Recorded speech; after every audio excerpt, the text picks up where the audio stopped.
बड़ियां हिंसक घटनावां हुंदियां ने जी होली के त्यौहार पर, क्योंकि होली होला महला बिल्कुल नज़दीक है। बहुत हिंसक घटनावां हो जांदियां ने। पिछले साल तो बड़ा एक वीडियो वायरल होया सी, एक जापानी कुड़ी दे नाल पहाड़गंज दे विच, साडे दिल्ली दा, साडे भारत दा कैपीटल है, राजधानी है साडी भारत दी, उत्थे उन्हां दे नाल जो हरकत की गई। ਸਾਡੇ ਕੋਲ ਇੱਕ 8 ਵਰਿਆਂ ਦੀ ਬਾਲੜੀ ਵੀ ਆਈ ਸੀ, ਜਿਸ ਨੂੰ ਹੋਲੀ ਵਾਲੇ ਦਿਨ ਹੀ, ਮੈਂ ਪਿਛਲੇ ਸਾਲ ਦੀ ਗੱਲ ਕਰ ਰਹੀ ਹਾਂ, 8 ਸਾਲ ਦੀ ਬਾਲੜੀ ਸੀ, ਜਿਸ ਨੂੰ 7 ਜਣਿਆਂ ਨੇ ਰਲ ਕੇ ਬਲਾਤਕਾਰ ਕੀਤਾ ਸੀ। ਤੇ ਉਹਦੇ ਮੈਨੂੰ ਤਾਂ ਲੱਗਦਾ ਕਿ ਗਿਣਤੀ ਵੀ ਨਹੀਂ ਹੋ ਸਕਦੀ ਸੀ ਜਿੰਨੇ ਉਹਦੇ ਵਜਾਇਨਾ ਵਿੱਚ ਸਾਨੂੰ ਸਟਿਚਸ ਲਾਣੇ ਪਏ, ਤੇ ਜਿਸ ਢੰਗ ਨਾਲ ਉਹਦੀ ਹਾਲਤ ਸੀ ਕਿ ਉਹ ਸ਼ਾਇਦ ਕਿਉਂਕਿ ਉੱਪਰ ਤੱਕ ਉਹਦੀ ਬੱਚੇਦਾਨੀ ਤੱਕ ਫਟ ਗਈ ਸੀ ਕਿ ਉਹ ਕਦੇ ਮਾਂ ਬਣਨ ਯੋਗ ਰਹੇਗੀ ਵੀ ਜਾਂ ਨਹੀਂ, ਪਰ ਉਹ ਮੈਂਟਲ ਟਰਾਮਾ ਜਿਹਦੇ ਵਿੱਚੋਂ ਉਹਨੇ ਲੰਘਣਾ ਜੇ 8 ਵਰਿਆਂ ਦੀ ਬਾਲੜੀ ਨੇ, ਜਿਹਦਾ ਕਸੂਰ ਸਿਰਫ ਇਹ ਸੀ ਕਿ ਉਹ ਹੱਥ ਵਿੱਚ ਰੰਗ ਲੈ ਕੇ ਬਾਹਰ ਖੜੀ ਦੇਖਦੀ ਸੀ ਕਿ ਕਿਸ ਤਰੀਕੇ ਦੇ ਖੇਡਾਂ ਖੇਡ ਰਹੇ ਨੇ। ਲਖਨਊ ਦੇ ਵਿੱਚ ਯੂਨੀਵਰਸਿਟੀ ਦੇ ਵਿੱਚ ਸਟੂਡੈਂਟਸ ਨੇ ਗੁਬਾਰਿਆਂ ਦੇ ਵਿੱਚ ਆਪਣਾ ਸੀਮਨ ਭਰਿਆ, ਤੇ ਉਹ ਉੱਥੇ ਜਿੰਨੀਆਂ ਵੀ ਲੜਕੀਆਂ ਜਿਸ ਤਰੀਕੇ ਵੀ ਉਹ ਹੋਲੀ ਖੇਡ ਰਹੀਆਂ ਸੀ ਉਹਨਾਂ ਦੇ ਉੱਪਰ ਉਹ ਸੁੱਟਿਆ ਗਿਆ। ਜਿਸ ਤਰੀਕੇ ਦੀ ਭੱਦੀ ਸ਼ਬਦਾਵਲੀ ਉੱਥੇ ਵਰਤੀ ਗਈ, ਸੁਣ ਕੇ ਵੀ ਦਿਲ ਕੰਬ ਉੱਠਿਆ ਸੀ ਕਿ ਅਸੀਂ ਆਪਣੀ ਨੌਜਵਾਨ ਪੀੜ੍ਹੀ ਨੂੰ ਕਿਸ ਤਰੀਕੇ ਦੀ ਸਿੱਖਿਆ ਦੇ ਰਹੇ ਹਾਂ। ਸਾਡੇ ਕੋਲ ਬਹੁਤ ਵੱਡੀ ਗਿਣਤੀ ਨੇ ਜਿਹੜੇ ਬੱਚੇ ਬਹੁਤ ਸਮਝਦਾਰ ਨੇ, ਮਾਪਿਆਂ ਦਾ ਖਿਆਲ ਵੀ ਰੱਖਦੇ ਨੇ, ਜਾਨ ਤੱਕ ਵਾਰ ਜਾਂਦੇ ਨੇ ਸੜਕਾਂ 'ਤੇ ਜਦੋਂ ਵੇਖਦੇ ਨੇ ਕਿਸੇ ਬੇਟੀ ਨੂੰ ਛੇੜਿਆ ਗਿਆ। ਪਰ ਗੱਲ ਵੱਡੀ ਇਹ ਹੈ ਕਿ ਉਹ ਅੱਜ ਚੁੱਪ ਨੇ, ਵੱਡੀ ਗਿਣਤੀ ਚੰਗੇ ਲੋਕ ਚੁੱਪ ਨੇ। ਹਰਿਆਣੇ ਦੇ ਵਿੱਚ ਇੱਕ ਦਲਿਤ ਔਰਤ ਸੀ, 3 ਦਿਨਾਂ ਤੋਂ ਭੁੱਖੀ, 3 ਦਿਨਾਂ ਤੋਂ ਭੁੱਖੀ। ਪਤਾ ਜੇ ਕੀ ਗੁਨਾਹ ਕੀਤਾ ਸੀ? ਗੁਨਾਹ ਇਹ ਸੀ, ਸਰਪੰਚ ਦੇ ਘਰੋਂ ਇੱਕ ਸੁੱਕੀ ਰੋਟੀ ਚੋਰੀ ਕਰ ਲਈ ਸੀ। ਮੈਂ ਹੈਰਾਨ ਸੀ ਖਬਰ ਪੜ੍ਹ ਕੇ, ਦਿਲ ਰੋਇਆ ਸੀ ਕਿ ਉਸ ਔਰਤ ਨੂੰ ਸਜ਼ਾ ਪਤਾ ਜੇ ਕੀ ਦਿੱਤੀ ਗਈ? ਨਿਰਵਸਤਰ ਕਰਕੇ ਪੂਰੇ ਪਿੰਡ ਵਿੱਚ ਘੁਮਾਇਆ ਗਿਆ, ਤੇ ਉੱਥੇ ਤਾੜੀਆਂ ਮਾਰਨ ਵਾਲੇ ਸਾਡੇ ਅਲੜ ਨੌਜਵਾਨ ਬੱਚੇ ਸਨ।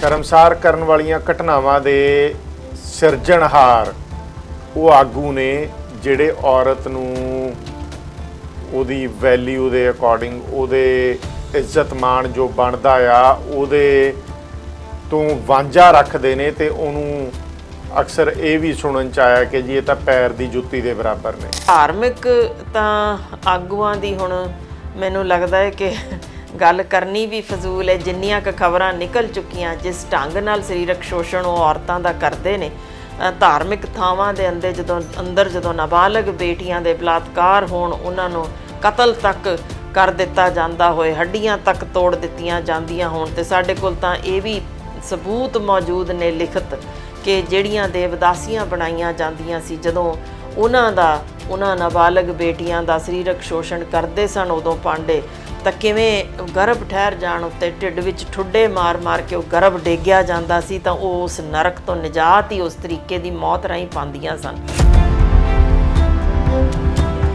ਕਿਤੇ ਇਹ ਨੂਡਲਸ ਖਾਂਦੀ ਜੇ ਤਾਂ ਇਹਦਾ ਬਲਾਤਕਾਰ ਜ਼ਰੂਰੀ ਜੇ, ਕਿਤੇ ਇਹ ਮੋਬਾਈਲ ਵਰਤਦੀ ਦੇ ਤਾਂ, ਤੇ ਫਿਰ ਔਰਤ ਦੇ ਲਈ ਤਾਂ ਕਿਸਨੇ ਆਖਰ ਇਹ ਤੈਅ ਕੀਤਾ ਕਿ ਇਹਦੇ ਕੱਪੜੇ ਇਸ ਤਰੀਕੇ ਦੇ ਹੋਣੇ ਚਾਹੀਦੇ ਨੇ, ਇਹਨੇ ਬੈਠਣਾ ਇਸ ਤਰੀਕੇ, ਇਹਨੇ ਮੁਸਕਰਾਉਣਾ ਇਸ ਤਰੀਕੇ ਹੈ, ਇਹਨੇ ਇਸ ਤਰੀਕੇ ਦੇ ਇਹਦੇ ਸਰੀਰ ਦਾ ਨਾਪ ਹੋਣਾ ਚਾਹੀਦਾ।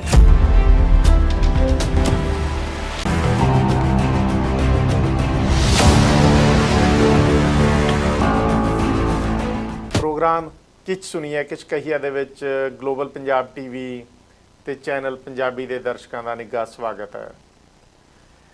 ਵੋਲਟੇਅਰ ਨੇ ਜੀ, ਪ੍ਰਸਿੱਧ ਫਿਲਾਸਫਰ ਨੇ, ਉਹ ਕਹਿੰਦੇ ਅਸੀਂ ਜਿਉਂਦਿਆਂ ਲਈ ਆਦਰ ਮਾਣ ਤੇ ਮਰਿਆਂ ਲਈ ਸੱਚਾਈ ਦੇ ਦੇਣਦਾਰ ਹਾਂ।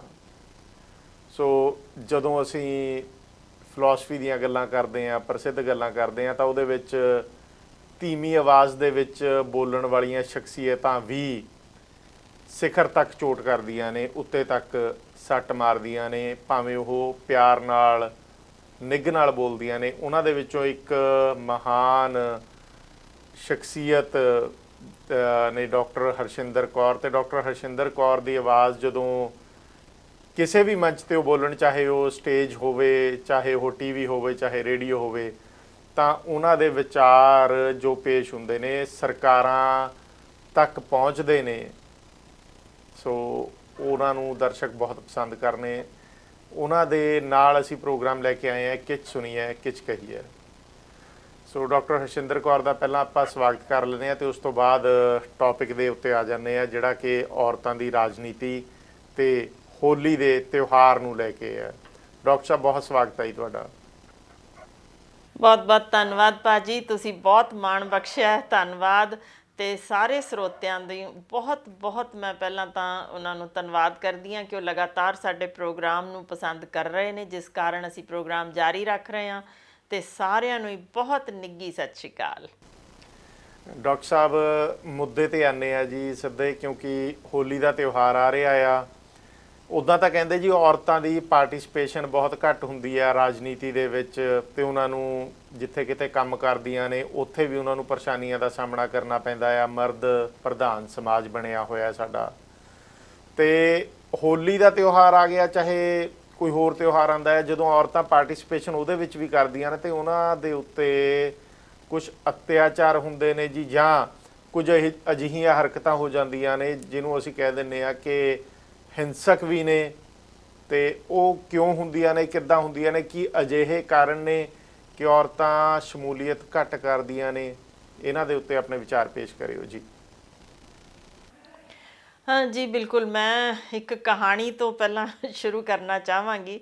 ਸ਼ਾਇਦ ਉਹਦੇ ਤੋਂ ਮੇਰਾ ਖਿਆਲ ਸਿਰਫ ਔਰਤਾਂ ਲਈ ਨਹੀਂ, ਸ਼ਾਇਦ ਬਹੁਤ ਸਾਰਿਆਂ ਨੂੰ ਹੀ ਉਹਦੇ ਤੋਂ ਜੇ ਫਾਇਦਾ ਮਿਲ ਸਕੇ ਤਾਂ ਮੈਨੂੰ ਲੱਗਦਾ ਹੈ ਕਿ ਸਾਡਾ ਪ੍ਰੋਗਰਾਮ ਸਫਲ ਹੋ ਜਾਣਾ ਜੇ। ਦਰਅਸਲ ਹੋਇਆ ਇਹ ਕਿ ਸਮੁੰਦਰ ਦੇ ਕਿਨਾਰੇ ਇੱਕ ਬੱਚਾ ਖੇਡਦਾ ਪਿਆ ਸੀ, ਰੇਤ ਦਾ ਘਰ ਬਣਾ ਰਿਹਾ ਸੀ। ਉਹਨੇ ਚੱਪਲਾਂ ਲਾ ਕੇ ਪਰਾਂ ਰੱਖੀਆਂ ਹੋਈਆਂ ਸੀ। ਅਤੇ ਥੋੜ੍ਹੀ ਦੇਰ ਬਾਅਦ, ਸਾਨੂੰ ਪਤਾ ਹੀ ਹੈ ਸਮੁੰਦਰ 'ਚੋਂ ਛੱਲਾਂ ਆਉਂਦੀਆਂ, ਅਤੇ ਉਹ ਨਿੱਕੇ ਬੱਚੇ ਨੂੰ ਇਹਦਾ ਧਿਆਨ ਨਹੀਂ ਸੀ, ਅਤੇ ਉਹ ਛੱਲ ਆਈ ਅਤੇ ਉਹਦੇ ਵਿੱਚ ਉਹਦੀ ਇੱਕ ਚੱਪਲ ਇਸੇ ਤਰ੍ਹਾਂ ਵਿੱਚ ਆਪਣੇ ਵਿੱਚ ਹੀ ਲੈ ਕੇ ਅਤੇ ਅੰਦਰ ਚਲੀ ਗਈ। ਹੁਣ ਬੱਚਾ ਬਥੇਰਾ ਚੀਕਿਆ, ਰੋਇਆ, ਪਰ ਸਮੁੰਦਰ ਨੇ ਥੋੜ੍ਹਾ ਸੁਣਨਾ ਸੀ, ਅਤੇ ਉਹਨੂੰ ਗੁੱਸਾ ਬੜਾ ਆਇਆ। ਉਹਨੇ ਕੀ ਕੀਤਾ ਕਿ ਉੱਥੇ ਸਮੁੰਦਰ ਦੇ ਕਿਨਾਰੇ 'ਤੇ ਵੱਡਾ ਸਾਰਾ ਲਿਖ ਦਿੱਤਾ, ਸਮੁੰਦਰ ਚੋਰ ਹੈ। ਲਓ ਜੀ, ਥੋੜ੍ਹੀ ਕੁ ਦੂਰ ਉਸੇ ਹੀ, ਕਿਉਂਕਿ ਉਹ ਤੱਟ ਸੀ, ਲੰਬਾ ਸੀ, ਥੋੜ੍ਹੀ ਕੁ ਦੂਰ ਹੋਰ ਇਸੇ ਹੀ ਤਰ੍ਹਾਂ ਇੱਕ ਔਰਤ ਬੈਠੀ ਸੀ, ਝੂਰ ਰਹੀ ਸੀ। ਅਤੇ ਕਿਸੇ ਨੇ ਪੁੱਛਿਆ ਕਿ ਕੀ ਹੋਇਆ, ਤਾਂ ਕਹਿਣ ਲੱਗੀ ਇਹ ਸਮੁੰਦਰ ਕਾਤਿਲ ਹੈ। ਉਹਨੇ ਪੁੱਛਿਆ ਕਿਉਂ? ਕਹਿੰਦੇ ਕਿਉਂਕਿ ਮੇਰਾ ਪੁੱਤਰ ਇੱਥੇ ਤੈਰਨ ਆਇਆ ਸੀ, ਅਤੇ ਉਹ ਵਿੱਚੇ ਹੀ ਇਹਨੂੰ ਸਮੇਟ ਕੇ ਲੈ ਗਿਆ, ਅਤੇ ਉਹ ਕਦੇ ਵੀ ਵਾਪਸ ਨਹੀਂ ਆਇਆ। ਅਤੇ ਉਹਨੇ ਉਸ ਕਿਨਾਰੇ 'ਤੇ ਵੱਡਾ ਵੱਡਾ ਲਿਖ ਦਿੱਤਾ, ਇਹ ਸਮੁੰਦਰ ਕਾਤਿਲ ਹੈ। ਬੰਦਾ ਜਿਹੜਾ ਸੈਰ ਕਰਦਾ ਇਹ ਸਭ ਦੇਖਦਾ ਪਿਆ ਸੀ। ਉਹ ਇੱਦਾਂ ਹੀ ਤੁਰਦਾ ਤੁਰਦਾ ਥੋੜ੍ਹਾ ਹੋਰ ਅੱਗੇ ਗਿਆ, ਤਾਂ ਉਸੇ ਤੱਟ ਦੇ ਇੱਕ ਹੋਰ ਕਿਨਾਰੇ 'ਤੇ ਇੱਕ ਬੰਦਾ ਬਹੁਤ ਖੁਸ਼ ਹੋ ਵਿੱਚ ਕਦੇ ਗੁਬਾਰੇ ਇੱਥੇ ਟੰਗ ਰਿਹਾ ਸੀ, ਕਦੇ ਕੁਛ ਆਸ-ਪਾਸ ਜਿੰਨੇ ਖੜ੍ਹੇ ਸਨ ਉਹਨਾਂ ਨੂੰ ਕੋਈ ਚਾਕਲੇਟਸ, ਕੋਈ ਕੁਛ ਚੀਜ਼ਾਂ ਵੰਡ ਰਿਹਾ ਸੀ। ਅਤੇ ਉਹਨੂੰ ਪੁੱਛਿਆ ਗਿਆ ਵੀ ਇਹ ਕਿਸ ਖੁਸ਼ੀ 'ਚ ਤੂੰ ਇਹ ਸਾਰਾ ਕੁਛ ਕਰ ਰਿਹਾ? ਤਾਂ ਉਸ ਕਿਹਾ ਕਿ ਇਹ ਮੇਰਾ ਸਭ ਕੁਛ ਲੁੱਟ ਗਿਆ ਸੀ, ਕੱਖ ਵੀ ਨਹੀਂ ਸੀ ਬਚਿਆ, ਅਤੇ ਮੈਂ ਇੱਥੇ ਖੁਦਕੁਸ਼ੀ ਕਰਨ ਦੇ ਇਰਾਦੇ ਨਾਲ ਸਮੁੰਦਰ ਦੇ ਕਿਨਾਰੇ ਬੈਠਾ ਸੀ। ਅਤੇ ਪਤਾ ਜੇ ਕੀ ਮੈਨੂੰ ਹਾਸਲ ਹੋਇਆ? ਇੱਥੋਂ ਇੱਕ ਛੱਲ ਦੇ ਨਾਲ ਕੁਝ ਚਮਕਦੀ ਹੋਈ ਚੀਜ਼ ਬਾਹਰ ਆਈ, ਅਤੇ ਜਦੋਂ ਮੈਂ ਵੇਖਿਆ ਉਹ ਸੀਪ ਵਿਚਲਾ ਮੋਤੀ ਸੀ। ਮੈਂ ਉਹ ਵਾਪਸ ਵੇਚ ਕੇ ਅਤੇ ਇੰਨਾ ਕੁਛ ਹਾਸਲ ਕਰ ਰਿਹਾ ਕਿ ਮੇਰੇ ਲਈ ਇਹ ਸਮੁੰਦਰ ਰੱਬ ਤੋਂ ਘੱਟ ਨਹੀਂ। ਅਤੇ ਉਹਨੇ ਉਸੇ ਤਰੀਕੇ ਉੱਥੇ ਕਿਨਾਰੇ 'ਤੇ ਵੱਡਾ ਵੱਡਾ ਲਿਖ ਦਿੱਤਾ, ਸਮੁੰਦਰ ਤਾਂ ਰੱਬ ਹੁੰਦਾ ਹੈ। ਹੁਣ ਉਹ ਬੰਦਾ ਜੋ ਇਹ ਚੀਜ਼ ਦੇਖਦਾ ਜਾਂਦਾ ਸੀ, ਉਹਨੇ ਖੜ ਕੇ ਸੋਚਣ 'ਤੇ ਜਦੋਂ ਸੋਚਣ ਲੱਗਿਆ ਤਾਂ ਉਹਨੇ ਪਿਛਾਂਹ ਝਾਕਿਆ ਕਿ ਦੇਖਿਆ ਜਿੱਥੇ ਉਹਨੇ ਸਭ ਤੋਂ ਪਹਿਲਾਂ ਇੱਕ ਬੱਚੇ ਨੇ ਲਿਖਿਆ ਸੀ ਇਹ ਚੋਰ ਏ, ਫਿਰ ਅੱਗੇ ਲਿਖਿਆ ਹੋਇਆ ਸੀ ਕਾਤਿਲ ਏ, ਉਹ ਛੱਲਾਂ ਆਈਆਂ ਅਤੇ ਉਹ ਜ਼ੋਰ ਦੀ ਉਸੇ ਤਰੀਕੇ ਜੋ ਕੁਛ ਲਿਖਿਆ ਹੋਇਆ ਸੀ ਉਂਝ ਹੀ ਮਿਟਾ ਕੇ ਫਿਰ ਵਾਪਸ ਤੁਰ ਗਈਆਂ। ਇੰਝ ਹੀ ਅਗਾਂਹ ਉਹਨੇ ਵਾਪਸ ਘੁਮਾ ਕੇ ਨਜ਼ਰ ਦੇਖੀ ਤਾਂ ਜਿੱਥੇ ਲਿਖਿਆ ਹੋਇਆ ਸੀ ਇਹ ਸਮੁੰਦਰ ਰੱਬ ਏ, ਉਹ ਵੀ ਉਸੇ ਤਰੀਕੇ ਛਲ ਦੇ ਨਾਲ ਸਭ ਕੁਝ ਮਿਟ ਗਿਆ। ਹੁਣ ਉਹ ਬੰਦਾ ਜੋ ਸੋਚ ਰਿਹਾ ਸੀ, ਮੈਂ ਉਸੇ ਚੀਜ਼ ਨੂੰ ਸਾਂਝਾ ਕਰਨਾ ਚਾਹੁੰਦੀ ਹਾਂ। ਇਹ ਜ਼ਿੰਦਗੀ ਜੋ ਸਾਨੂੰ ਮਿਲੀ ਏ ਬਿਲਕੁਲ ਇਸੇ ਸਮੁੰਦਰ ਵਾਂਗ ਜੇ। ਬਹੁਤ ਜਣੇ ਜ਼ਿੰਦਗੀ ਵਿੱਚ ਸਾਨੂੰ ਮਿਲਣਗੇ, ਕੁਝ ਕਹਿਣਗੇ ਇਹ ਬਹੁਤ ਖਰਾਬ ਨੇ, ਬਹੁਤ ਮਾੜੇ ਨੇ। ਦੂਜੇ ਪਾਸੇ ਕੁਝ ਹੋਣਗੇ ਜਿਹੜੇ ਕਹਿਣਗੇ ਸਾਨੂੰ ਤਾਂ ਇਹਨਾਂ ਵਿੱਚੋਂ ਰੱਬ ਦਿਸ ਪਿਆ। ਸੋ ਇਹ ਚੀਜ਼ਾਂ ਕੀ ਸਾਡੀ ਸ਼ਖਸੀਅਤ ਉੱਤੇ ਫਰਕ ਪਾਉਣਗੀਆਂ ਜਾਂ ਨਹੀਂ, ਇਹੀ ਸੁਨੇਹਾ ਜੇ ਉਸ ਸਮੁੰਦਰ ਵੱਲੋਂ, ਜਿਸ ਨੇ ਆਪਣੀਆਂ ਛੱਲਾਂ ਵਿੱਚ ਕਮੀ ਨਹੀਂ ਕੀਤੀ, ਉਹਦੀ ਚਾਲ ਵਿੱਚ ਕਮੀ ਨਹੀਂ ਆਈ, ਉਹਦੇ ਵਿੱਚ ਜੋ ਕੁਝ ਵੀ ਹੈ ਉਸੇ ਹੀ ਤਰੀਕੇ ਚੱਲਦਾ ਰਿਹਾ। ਨਾ ਉਹਨੇ ਕਾਤਿਲ ਦੇ ਸ਼ਬਦ ਉੱਤੇ ਕੋਈ ਵੀ ਵਿਰੋਧ ਜਤਾਇਆ, ਨਾ ਚੋਰ ਦੇ ਉੱਤੇ, ਨਾ ਹੀ ਰੱਬ ਹੋਣ ਉੱਤੇ।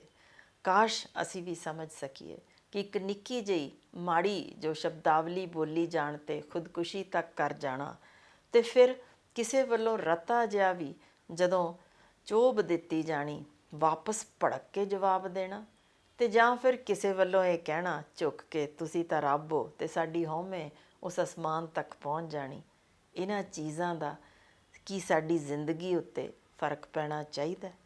ਜੇ ਫਰਕ ਪੈਂਦਾ ਏ ਤਾਂ ਅਫਸੋਸ ਮੈਨੂੰ ਕਹਿਣਾ ਪਏਗਾ ਉਹ ਸ਼ਖਸੀਅਤ ਚੰਗੀ ਨਹੀਂ ਜੇ, ਸਦੀਵੀ ਰਹਿਣ ਵਾਲੀ ਨਹੀਂ, ਉਹ ਤਾਂ ਉਸ ਛੱਲ ਵਾਂਗ ਉਂਝ ਹੀ ਮਿਟ ਜਾਣੀ ਹੈ। ਪਰ ਸਾਨੂੰ ਜ਼ਿੰਦਗੀ ਇਸੇ ਸਮੁੰਦਰ ਵਾਂਗ ਬਣਾਉਣੀ ਪੈਣੀ ਹੈ, ਜਿਹਦੇ ਵਿੱਚ ਜੋ ਅਸੀਂ ਕਰ ਰਹੇ ਹਾਂ ਉਹਦੇ ਉੱਤੇ ਹੀ ਜੇ ਕੇਂਦਰਿਤ ਹੋ ਸਕੀਏ ਤਾਂ ਆਉਣ ਵਾਲੀਆਂ ਨਸਲਾਂ ਲਈ ਅਸੀਂ ਮਿਸਾਲ ਬਣ ਜਾਵਾਂਗੇ। ਪਰ ਜੇ ਹਰ ਕਿਸੇ ਦੇ ਬੋਲਣ 'ਤੇ ਖੜ ਗਏ, ਸੱਚ ਜਾਣਿਓ ਜ਼ਿੰਦਗੀ ਵਿੱਚ ਖੜੋਤ ਆ ਜਾਣੀ ਹੈ। ਸੋ ਨਾ ਅਸੀਂ ਨਿਵਾਣ ਵੱਲ ਝਾਕੀਏ, ਨਾ ਬਹੁਤਾ ਹੰਕਾਰ ਕਰੀਏ, ਤਾਂ ਫਿਰ ਇਸ ਸਮੁੰਦਰ ਦੀਆਂ ਛੱਲਾਂ ਵਾਂਗ ਸਾਨੂੰ ਕੋਈ ਵੀ ਰੋਕ ਨਹੀਂ ਸਕਣ ਲੱਗਾ। ਜੀ ਡਾਕਟਰ ਸਾਹਿਬ, ਬਹੁਤ ਹੀ ਸੋਹਣੀ ਕਹਾਣੀ ਦਰਸ਼ਕਾਂ ਦੇ ਸਨਮੁਖ ਤੁਸੀਂ ਪੇਸ਼ ਕੀਤੀ ਹੈ। ਅਤੇ ਕਹਿੰਦੇ ਜੇ ਅਸਮਾਨੀ ਸਤਰੰਗੀ ਪੀਂਘ ਦੇ ਨਜ਼ਾਰੇ ਲੈਣੇ ਹੋਣ ਤਾਂ ਦੁਨਿਆਵੀ ਰੰਗਾਂ ਵਿੱਚ ਰੰਗੇ ਜਾਣਾ ਵੀ ਜ਼ਰੂਰੀ ਹੈ, ਤਾਂ ਹੀ ਉਹਨੂੰ ਤੁਸੀਂ ਮਾਣ ਸਕਦੇ ਹੋ, ਰੇਨਬੋ ਦੇ ਕਲਰਸ ਦੇਖ ਸਕਦੇ ਹੋ ਜੇ ਦੁਨੀਆ ਦੇ ਵਿੱਚੋਂ। ਅਤੇ ਡਾਕਟਰ ਸਾਹਿਬ, ਬੜੀਆਂ ਹਿੰਸਕ ਘਟਨਾਵਾਂ ਹੁੰਦੀਆਂ ਨੇ ਜੀ ਹੋਲੀ ਦੇ ਤਿਉਹਾਰ 'ਤੇ, ਕਿਉਂਕਿ ਹੋਲੀ ਹੋਲਾ ਮਹੱਲਾ ਬਿਲਕੁਲ ਨਜ਼ਦੀਕ ਹੈ।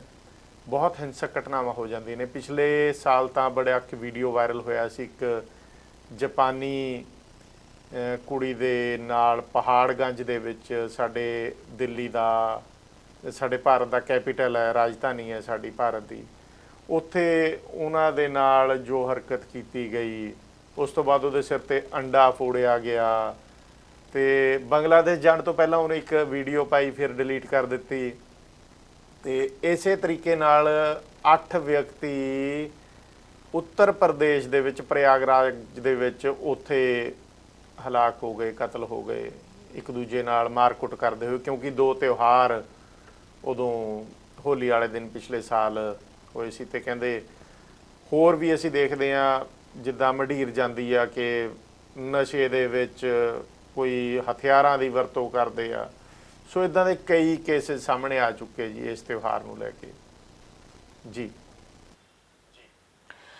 ਬਿਲਕੁਲ, ਮੈਂ ਭਾਜੀ ਤੁਹਾਡੇ ਨਾਲ ਸਹਿਮਤ ਹਾਂ। ਮੈਂ ਉਹ ਪੱਖ ਵੀ ਤੁਹਾਡੇ ਨਾਲ ਕੁਝ ਸਾਂਝਾ ਕਰਦਿਆਂ ਜਿਹੜੇ ਕੇਸ ਸ਼ਾਇਦ ਲੋਕਾਂ ਦੇ ਨਜ਼ਰੀ ਨਾ ਆਏ ਹੋਣ, ਕਿਉਂਕਿ ਸਾਡੇ ਕੋਲ ਇੱਕ 8 ਵਰ੍ਹਿਆਂ ਦੀ ਬਾਲੜੀ ਵੀ ਆਈ ਸੀ, ਜਿਸ ਨੂੰ ਹੋਲੀ ਵਾਲੇ ਦਿਨ ਹੀ, ਮੈਂ ਪਿਛਲੇ ਸਾਲ ਦੀ ਗੱਲ ਕਰ ਰਹੀ ਹਾਂ, 8 ਸਾਲ ਦੀ ਬਾਲੜੀ ਸੀ, ਜਿਸ ਨੂੰ 7 ਜਣਿਆਂ ਨੇ ਰਲ ਕੇ ਬਲਾਤਕਾਰ ਕੀਤਾ ਸੀ। ਅਤੇ ਉਹਦੇ ਮੈਨੂੰ ਤਾਂ ਲੱਗਦਾ ਕਿ ਗਿਣਤੀ ਵੀ ਨਹੀਂ ਹੋ ਸਕਦੀ ਸੀ ਜਿੰਨੇ ਉਹਦੇ ਵਜਾਇਨਾ ਵਿੱਚ ਸਾਨੂੰ ਸਟਿਚਸ ਲਾਣੇ ਪਏ, ਅਤੇ ਜਿਸ ਢੰਗ ਨਾਲ ਉਹਦੀ ਹਾਲਤ ਸੀ ਕਿ ਉਹ ਸ਼ਾਇਦ ਕਿਉਂਕਿ ਉੱਪਰ ਤੱਕ ਉਹਦੀ ਬੱਚੇਦਾਨੀ ਤੱਕ ਫਟ ਗਈ ਸੀ ਕਿ ਉਹ ਕਦੇ ਮਾਂ ਬਣਨ ਯੋਗ ਰਹੇਗੀ ਵੀ ਜਾਂ ਨਹੀਂ। ਪਰ ਉਹ ਮੈਂਟਲ ਟਰਾਮਾ ਜਿਹਦੇ ਵਿੱਚੋਂ ਉਹਨੇ ਲੰਘਣਾ, ਜੇ 8 ਵਰ੍ਹਿਆਂ ਦੀ ਬਾਲੜੀ ਨੇ, ਜਿਹਦਾ ਕਸੂਰ ਸਿਰਫ ਇਹ ਸੀ ਕਿ ਉਹ ਹੱਥ ਵਿੱਚ ਰੰਗ ਲੈ ਕੇ ਬਾਹਰ ਖੜੀ ਦੇਖਦੀ ਸੀ ਕਿ ਕਿਸ ਤਰੀਕੇ ਦੇ ਖੇਡਾਂ ਖੇਡ ਰਹੇ ਨੇ। ਕਿੰਨਾ ਕੁ ਭਾਰਾ ਇਹ ਜੁਰਮ ਸੀ ਜਿਹਦੀ ਉਹਨੂੰ ਸਜ਼ਾ ਦਿੱਤੀ ਗਈ, ਅਤੇ ਉਹ ਸਦੀਵੀ ਮਾਨਸਿਕ ਰੋਗੀ ਵੀ ਬਣ ਗਈ। ਅਤੇ ਫਿਰ ਜਿਸ ਹਾਲ ਵਿੱਚੋਂ ਉਹਦੇ ਜ਼ਖਮ ਰਿਸਦੇ ਹੋਣਗੇ, ਅੱਜ ਵੀ ਸਮਝ ਸਕਦੇ ਹਾਂ ਕਿ ਕਿਵੇਂ ਉਹ ਜ਼ਿੰਦਗੀ ਦਾ ਇੱਕ ਇੱਕ ਪਲ ਔਖਿਆਈ ਵਿੱਚ ਕੱਢ ਰਹੀ ਹੋਏਗੀ। ਇਹ ਇੱਕ ਕੇਸ ਨਹੀਂ, ਸਾਡੇ ਕੋਲ ਇਸ ਤਰੀਕੇ ਦੇ ਕੇਸ ਸਨ ਜਿੱਥੇ BBC ਉੱਤੇ ਵੀ ਇਹ ਖਬਰ ਨਸ਼ਰ ਕੀਤੀ ਗਈ ਕਿ ਭਈ ਲਖਨਊ ਦੇ ਵਿੱਚ ਯੂਨੀਵਰਸਿਟੀ ਦੇ ਵਿੱਚ ਸਟੂਡੈਂਟਸ ਨੇ ਗੁਬਾਰਿਆਂ ਦੇ ਵਿੱਚ ਆਪਣਾ ਸੀਮਨ ਭਰਿਆ ਤੇ ਉਹ ਉੱਥੇ ਜਿੰਨੀਆਂ ਵੀ ਲੜਕੀਆਂ ਜਿਸ ਤਰੀਕੇ ਵੀ ਉਹ ਹੋਲੀ ਖੇਡ ਰਹੀਆਂ ਸੀ ਉਹਨਾਂ ਦੇ ਉੱਪਰ ਉਹ ਸੁੱਟਿਆ ਗਿਆ।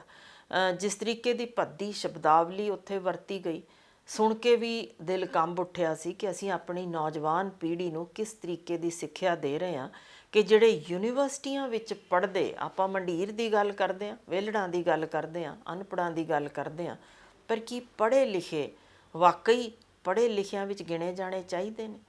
ਕੌਣ ਜਿਹੜੀ ਇਹੋ ਜਿਹੀ ਸਿੱਖਿਆ ਦੇ ਰਿਹਾ ਜਾਂ ਇਸ ਤਰੀਕੇ ਦੇ ਭੜਕਾਊ ਜੋ ਵੀ ਗੱਲਾਂ ਕਰ ਰਹੇ ਨੇ ਜਾਂ ਹਰਕਤਾਂ ਕਰ ਰਹੇ ਨੇ, ਉਹ ਉਕਸਾਹ ਕੌਣ ਰਿਹਾ? ਇਹਦਾ ਮਤਲਬ ਜੇ ਬਹੁਤ ਵੱਡੀ ਤੇ ਡੂੰਘੀ ਗੱਲ ਵਿੱਚ ਲੁਕੀ ਪਈ ਜਿੱਥੇ ਅੱਜ ਵੀ ਮੈਂ ਗੱਲ ਕਰਨਾ ਚਾਹਾਂਗੀ ਸਭ ਤੋਂ ਪਹਿਲਾਂ ਮਾਪਿਆਂ ਦੀ, ਕਿਉਂਕਿ ਅਸੀਂ ਉਂਗਲ ਚੁੱਕਦੇ ਹਾਂ ਹਮੇਸ਼ਾ ਹੀ ਸਮਾਜ ਤੇ। ਇਹ ਸਮਾਜ ਸਿਰਜਦਾ ਕੌਣ ਹੈ? ਅਸੀਂ, ਜਿਨ੍ਹਾਂ ਨੇ ਇਹ ਸਮਾਜ ਸਿਰਜਿਆ, ਜਿਨ੍ਹਾਂ ਨੇ ਘਰਾਂ ਦੇ ਵਿੱਚ ਆਪਣੇ ਬੇਟਿਆਂ ਨੂੰ ਕਦੇ ਵੀ ਕੁਝ ਸਿਖਾਉਣ ਦੀ ਕੋਸ਼ਿਸ਼ ਕੀਤੀ ਨਹੀਂ। ਸਾਡੇ ਕੋਲ ਬਹੁਤ ਵੱਡੀ ਗਿਣਤੀ ਨੇ ਜਿਹੜੇ ਬੱਚੇ ਬਹੁਤ ਸਮਝਦਾਰ ਨੇ, ਮਾਪਿਆਂ ਦਾ ਖਿਆਲ ਵੀ ਰੱਖਦੇ ਨੇ, ਜਾਨ ਤੱਕ ਵਾਰ ਜਾਂਦੇ ਨੇ ਸੜਕਾਂ ਤੇ ਜਦੋਂ ਵੇਖਦੇ ਨੇ ਕਿਸੇ ਬੇਟੀ ਨੂੰ ਛੇੜਿਆ ਗਿਆ। ਪਰ ਗੱਲ ਵੱਡੀ ਇਹ ਹੈ ਕਿ ਉਹ ਅੱਜ ਚੁੱਪ ਨੇ, ਵੱਡੀ ਗਿਣਤੀ ਚੰਗੇ ਲੋਕ ਚੁੱਪ ਨੇ। ਤਾਂ ਹੀ ਇਹ ਮਾੜੇ ਲੋਕ ਜੋ ਇਸ ਵੇਲੇ ਇਸ ਹੱਦ ਤੱਕ ਪਹੁੰਚ ਚੁੱਕੇ ਨੇ ਕਿ ਉਹਨਾਂ ਨੇ ਅੱਜ ਦੇ ਦਿਨ ਵੀ, ਤੁਸੀਂ ਸੋਚ ਕੇ ਵੇਖਿਓ ਭਾਜੀ, ਕਿ ਉਸ ਘਰ ਦਾ ਬੇਟਾ ਕਿਸ ਤਰੀਕੇ ਦਾ ਅੱਗੋਂ ਵੱਡਾ ਹੋਏਗਾ ਜਿਸ ਘਰ ਵਿੱਚ ਇੱਕ ਬੰਦਾ ਜਿਸ ਦੇ ਕੋਲ ਕਰਜ਼ਈ ਕਿਸਾਨ ਦੀ ਅਜੇ ਵੀ ਕਿਸ਼ਤ ਪਈ ਏ ਤੇ ਉਹ ਕਿਸਾਨ ਖੁਦਕੁਸ਼ੀ ਕਰ ਚੁੱਕਿਆ, ਤੇ ਸਾਡੇ ਕੋਲ ਖਬਰ ਇਹ ਪਹੁੰਚੇ ਕਿ ਉਹਦੀ ਔਰਤ ਨੂੰ ਅੱਜ ਵੀ 50 ਰੁਪਏ ਰੋਜ਼ ਤੇ ਲੈ ਕੇ ਹੰਢਾ ਰਿਹਾ ਏ। ਯਾਨੀ ਉਸ ਘਰ ਦਾ ਬੱਚਾ ਕੀ ਲੈ ਕੇ ਉਹ ਸੋਚ ਨੂੰ ਵੱਡਾ ਹੋਏਗਾ ਤੇ ਕਿਸ ਤਰੀਕੇ ਦੀ ਉਹਦੀ ਸੋਚ ਔਰਤਾਂ ਪ੍ਰਤੀ ਹੋਏਗੀ, ਬੜੀ ਸੌਖੀ ਸਮਝ ਆ ਜਾਂਦੀ ਹੈ। ਸੋ ਜਦੋਂ ਇਸ ਕਦਰ ਅਸੀਂ ਕੋਈ ਪਿਓ ਐਗਜ਼ਾਮਪਲ ਸੈੱਟ ਕਰ ਰਿਹਾ ਹੋਵੇ ਤਾਂ ਉਸ ਪਿਓ ਦੇ ਹੱਥੀਂ ਜੋ ਵੀ ਔਰਤ ਜ਼ਲੀਲ ਹੋਵੇਗੀ ਜਾਂ ਉਸ ਔਰਤ ਦਾ ਇਸ ਤਰੀਕੇ ਦਾ ਨਿਰਾਦਰ ਕੀਤਾ ਜਾਂਦਾ ਹੋਵੇਗਾ ਜਾਂ ਉਸ ਘਰ ਵਿੱਚ ਘਰੇਲੂ ਹਿੰਸਾ ਦਾ ਜੇ ਔਰਤ ਸ਼ਿਕਾਰ ਹੋ ਰਹੀ ਹੋਏਗੀ, ਤਾਂ ਉਸ ਬੱਚੇ ਨੂੰ ਸਕੂਲਾਂ 'ਚ ਪੜ੍ਹਾ ਲਵੋ, ਕਾਲਜਾਂ ਵਿੱਚ ਪੜ੍ਹਾ ਲਵੋ, ਯੂਨੀਵਰਸਿਟੀਆਂ ਵਿੱਚ ਪੜ੍ਹਾ ਲਵੋ, ਉਹਦੀ ਪੱਕੀ ਸੋਚ ਜੋ ਮਾਨਸਿਕ ਤਬਦੀਲੀ ਹੋ ਚੁੱਕੀ ਉਹ ਨਹੀਂ ਫਰਕ ਪਾ ਸਕੇਗੀ। ਇਹੀ ਕਾਰਨ ਹੈ ਕਿ ਅਸੀਂ ਹਰ ਥਾਂ ਕਿਸੇ ਵੀ ਪੱਧਰ 'ਤੇ ਦੇਖ ਲਓ ਕਿ ਸਕੂਲਾਂ ਵਿੱਚ ਚਪੜਾਸੀ ਸਾਡੀਆਂ ਬੇਟੀਆਂ ਨੂੰ ਖਰਾਬ ਕਰ ਰਹੇ ਨੇ, ਪ੍ਰਿੰਸੀਪਲ ਖਰਾਬ ਕਰ ਰਹੇ ਨੇ। ਤੇ ਹੱਦ ਇਹ ਵੀ ਹੈ, ਹਰਿਆਣੇ ਦੇ ਵਿੱਚ ਇੱਕ ਦਲਿਤ ਔਰਤ ਸੀ, 3 ਦਿਨਾਂ ਤੋਂ ਭੁੱਖੀ, 3 ਦਿਨਾਂ ਤੋਂ ਭੁੱਖੀ। ਪਤਾ ਜੇ ਕੀ ਗੁਨਾਹ ਕੀਤਾ ਸੀ? ਗੁਨਾਹ ਇਹ ਸੀ, ਸਰਪੰਚ ਦੇ ਘਰੋਂ ਇੱਕ ਸੁੱਕੀ ਰੋਟੀ ਚੋਰੀ ਕਰ ਲਈ ਸੀ। ਮੈਂ ਹੈਰਾਨ ਸੀ ਖਬਰ ਪੜ੍ਹ ਕੇ, ਦਿਲ ਰੋਇਆ ਸੀ ਕਿ ਉਸ ਔਰਤ ਨੂੰ ਸਜ਼ਾ ਪਤਾ ਜੇ ਕੀ ਦਿੱਤੀ ਗਈ? ਨਿਰਵਸਤਰ ਕਰਕੇ ਪੂਰੇ ਪਿੰਡ ਵਿੱਚ ਘੁਮਾਇਆ ਗਿਆ ਤੇ ਉੱਥੇ ਤਾੜੀਆਂ ਮਾਰਨ ਵਾਲੇ ਸਾਡੇ ਅੱਲੜ ਨੌਜਵਾਨ ਬੱਚੇ ਸਨ, ਜਿਨ੍ਹਾਂ ਨੇ ਉਸ 'ਤੇ ਜਿੰਨੇ ਵੀ ਮਾੜੇ ਸ਼ਬਦਾਵਲੀ ਵਰਤੀ ਜਾ ਸਕਦੀ ਹੈ ਸਾਰੀ ਵਰਤੀ। ਤੇ ਉਸ ਔਰਤ ਨੂੰ ਕੱਜਣ ਵਾਸਤੇ ਇੱਕ ਵੀ ਬੰਦਾ ਅਗਾਂਹ ਨਹੀਂ ਆਇਆ।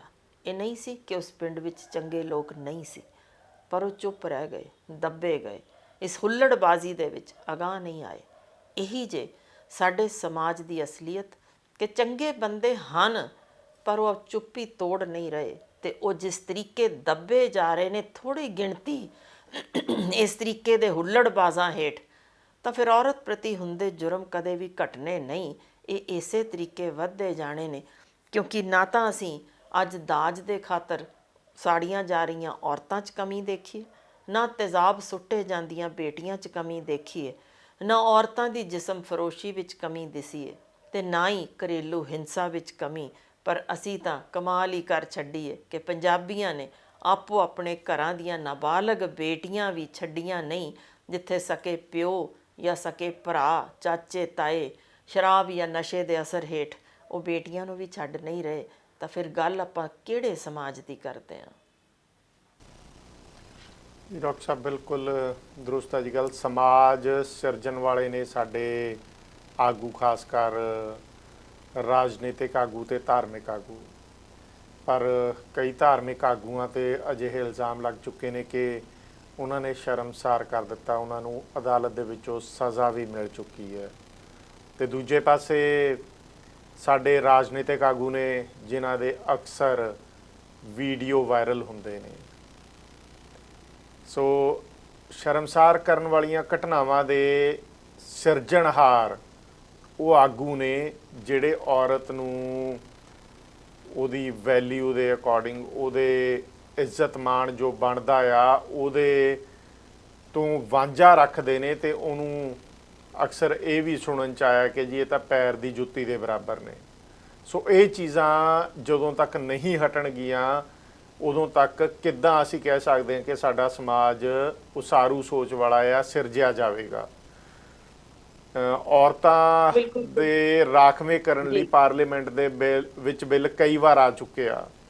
ਉਹ ਹਰ ਪਾਰਟੀ ਆਂਦੀ ਹੈ, ਵਾਅਦੇ ਕਰਦੀ ਹੈ, ਮੁਨਕਰ ਹੋ ਜਾਂਦੀ ਹੈ, ਗਾਂਹ ਦੀ ਗਾਂਹ ਪਈ ਜਾਂਦੀਆਂ ਨੇ ਚੀਜ਼ਾਂ। ਇਸੇ ਤਰ੍ਹਾਂ ਸ੍ਰੀ ਹਰਿਮੰਦਰ ਸਾਹਿਬ ਦੇ ਵਿੱਚ, ਦਰਬਾਰ ਸਾਹਿਬ ਦੇ ਵਿੱਚ ਔਰਤਾਂ ਨੂੰ ਸੇਵਾ ਕਰਨ ਦਾ ਹੱਕ, ਉਹ ਵੀ ਗਾਂਹ ਦੀ ਗਾਂਹ, ਅੱਗੇ ਦੀ ਅੱਗੇ ਚੱਲੀ ਜਾਂਦਾ। ਕਿੰਨੇ ਸਾਲਾਂ ਤੋਂ ਜਿਹੇ ਮਸਲੇ ਅੜੇ ਹੋਏ ਨੇ, ਫਸੇ ਹੋਏ ਨੇ, ਜਿਹਦੇ 'ਚ ਔਰਤਾਂ ਨੂੰ ਨੁਮਾਇੰਦਗੀ ਮਿਲਣੀ ਚਾਹੀਦੀ ਹੈ। ਮਾਫ ਕਰਿਓ ਜੀ। ਸੋ ਇਹਨਾਂ ਦੇ ਬਾਰੇ ਵੀ ਗੰਭੀਰ ਤੌਰ ਤੇ ਵਿਚਾਰ ਕਰਨਾ ਜ਼ਰੂਰੀ ਹੈ ਡਾਕਟਰ ਸਾਹਿਬ। ਬਿਲਕੁਲ, ਮੈਂ ਤੁਹਾਡੇ ਨਾਲ ਸਹਿਮਤ ਹਾਂ। ਤੁਸੀਂ ਬਹੁਤ ਹੀ ਨਾਜ਼ੁਕ ਮੁੱਦਾ ਛੋਇਆ ਇਸ ਵੇਲੇ, ਕਿਉਂਕਿ ਅਸੀਂ ਜਿਨ੍ਹਾਂ ਨੂੰ ਆਗੂ ਚੁਣਦੇ ਹਾਂ ਉਹਨਾਂ ਦਾ ਕੰਮ ਹੁੰਦਾ ਜੇ ਇੱਕ ਰਾਹ ਦਸੇਰੇ ਵਾਂਗ ਲੀਡ ਕਰਨ ਦਾ।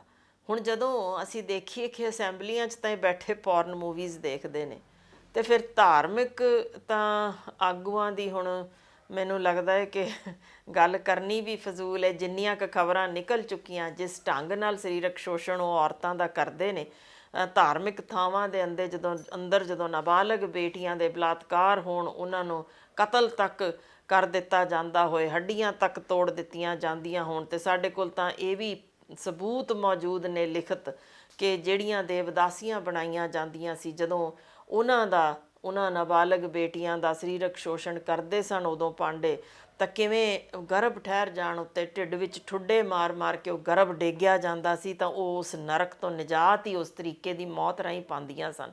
ਸੋ ਇਹ ਸਾਰਾ ਕੁਝ ਵੇਖਦਿਆਂ ਕਿ ਨਾ ਤਾਂ ਧਾਰਮਿਕ ਆਗੂ ਤੇ ਨਾ ਹੀ ਸਾਡਾ ਧਰਮ ਕਿਸੇ ਵੀ ਪੱਖੋਂ, ਕੋਈ ਵੀ ਧਰਮ ਹੋਵੇ, ਉਹ ਔਰਤ ਨੂੰ ਉਸ ਤਰੀਕੇ ਦਾ ਨਿਆਂ ਸਿਰਫ ਇਸ ਕਾਰਨ ਨਹੀਂ ਦੇ ਸਕਿਆ ਕਿਉਂਕਿ ਇਹ ਬੰਦੇ ਹੀ ਨੇ ਜਿਨ੍ਹਾਂ ਨੇ ਰੱਬ ਆਪਣੇ ਆਪ ਨੂੰ ਵੀ ਸਮਝਿਆ ਤੇ ਆਪਣੇ ਹਿਸਾਬ ਨਾਲ ਰੱਬ ਦੇ ਅਸੂਲ ਘੜ ਛੱਡੇ ਨੇ ਕਿ ਭਾਈ ਮਾਹਵਾਰੀ ਆਏਗੀ ਤਾਂ ਔਰਤ ਅਸ਼ੁੱਧ ਹੈ, ਇਹ ਤਾਂ ਧਾਰਮਿਕ ਥਾਂ ਤੇ ਵਾੜੀ ਨਹੀਂ ਸਕਦੀ।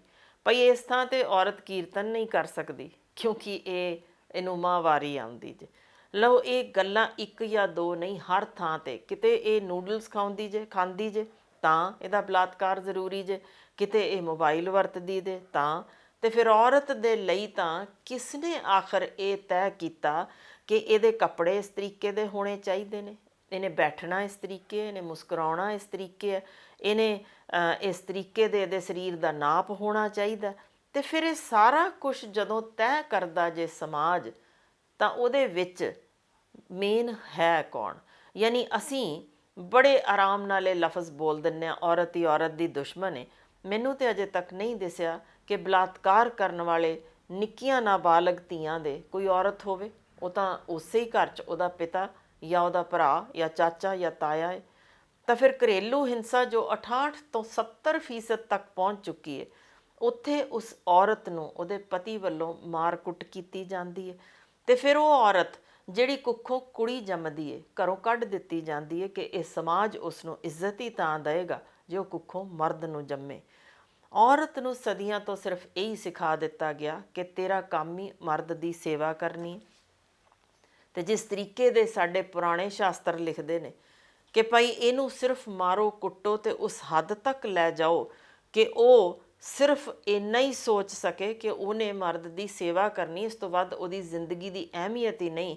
ਤੇ ਜੇ ਉਹ ਮਰ ਜਾਏ ਤਾਂ ਉਸੇ ਹੀ ਸਕਿੰਟ ਉਹਨੂੰ ਛੱਡ ਕੇ ਮਰਦ ਦੂਜਾ ਵਿਆਹ ਕਰ ਸਕਦਾ। ਯਾਨੀ ਇਸ ਤਰੀਕੇ ਦੀ ਜਦੋਂ ਸ਼ਬਦਾਵਲੀ ਸਾਨੂੰ ਪੜ੍ਹਨੀ ਪਵੇ ਤਾਂ ਫਿਰ ਇਹ ਧਾਰਮਿਕ ਪਖੰਡ ਨਾ ਆਖੀਏ ਤਾਂ ਕੀ ਹੋਰ ਕੀ ਆਖੀਏ। ਦੇਖੋ, ਗੁਰੂ ਨਾਨਕ ਸਾਹਿਬ ਨੇ ਵੀ ਇਸ ਪੱਖੋਂ ਬੜੇ ਸਪਸ਼ਟ ਰੂਪ ਵਿੱਚ ਕਿਹਾ ਸੀ ਕਿ ਮੈਂ ਤਾਂ ਨੀਵਿਆਂ ਤੋਂ ਅੱਤ ਨੀਵੇਂ ਵਿੱਚ ਬੈਠਾ, ਤੇ ਉਹ ਔਰਤ ਜ਼ਾਤ ਦੀ ਇੱਜ਼ਤ ਜਿਸ ਢੰਗ ਨਾਲ ਉਹਨਾਂ ਨੇ ਸਿਖਾਈ ਸੀ, ਇਹ ਪਰਦਾਫਾਸ਼ ਹੀ ਕੀਤਾ ਸੀ ਕਿ ਭਈ ਧਾਰਮਿਕ ਪਾਖੰਡ ਇਹਨਾਂ ਤੋਂ ਦੂਰ ਹੋਵੋ। ਇਹ ਜਿਸ ਤਰੀਕੇ ਦੀ ਰਾਜਨੀਤਿਕ ਆਗੂਆਂ ਨੂੰ ਉਦੋਂ ਜਦੋਂ ਦੇਖੇ ਗਏ ਸੀ, ਤੇ ਜਿਸ ਤਰੀਕੇ ਧਾਰਮਿਕ ਆਗੂਆਂ ਨੇ ਆਪਸੀ ਇੱਕ ਗੱਠਜੋੜ ਕਰਕੇ ਜਿਵੇਂ ਆਮ ਜਨਤਾ ਨੂੰ ਬੇਵਕੂਫ ਬਣਾਇਆ ਜਾਂਦਾ ਸੀ, ਲੁੱਟਿਆ ਜਾਂਦਾ ਸੀ, ਜਿਸ ਬੁਰੇ ਢੰਗ ਨਾਲ ਉਹਨਾਂ ਨੂੰ ਲਹੂ ਤੱਕ ਨਿਚੋੜ ਕੇ ਤੇ ਫਿਰ ਸਿਰਫ ਇੱਕ ਯਾਨੀ ਅਰਦਲੀ ਬਣਾ ਕੇ ਰੱਖ ਦਿੱਤਾ ਜਾਂਦਾ ਸੀ, ਉਸ ਢੰਗ ਤੋਂ ਕੱਢਣ ਲਈ ਆਪਣੇ ਹੱਕਾਂ ਪ੍ਰਤੀ ਜਾਗਰੂਕ ਕਰਕੇ ਜਿਸ ਤਰੀਕੇ ਦੀ ਰੂਹ ਫੂਕੀ ਸੀ, ਉਹੀ ਕਾਰਨ ਸੀ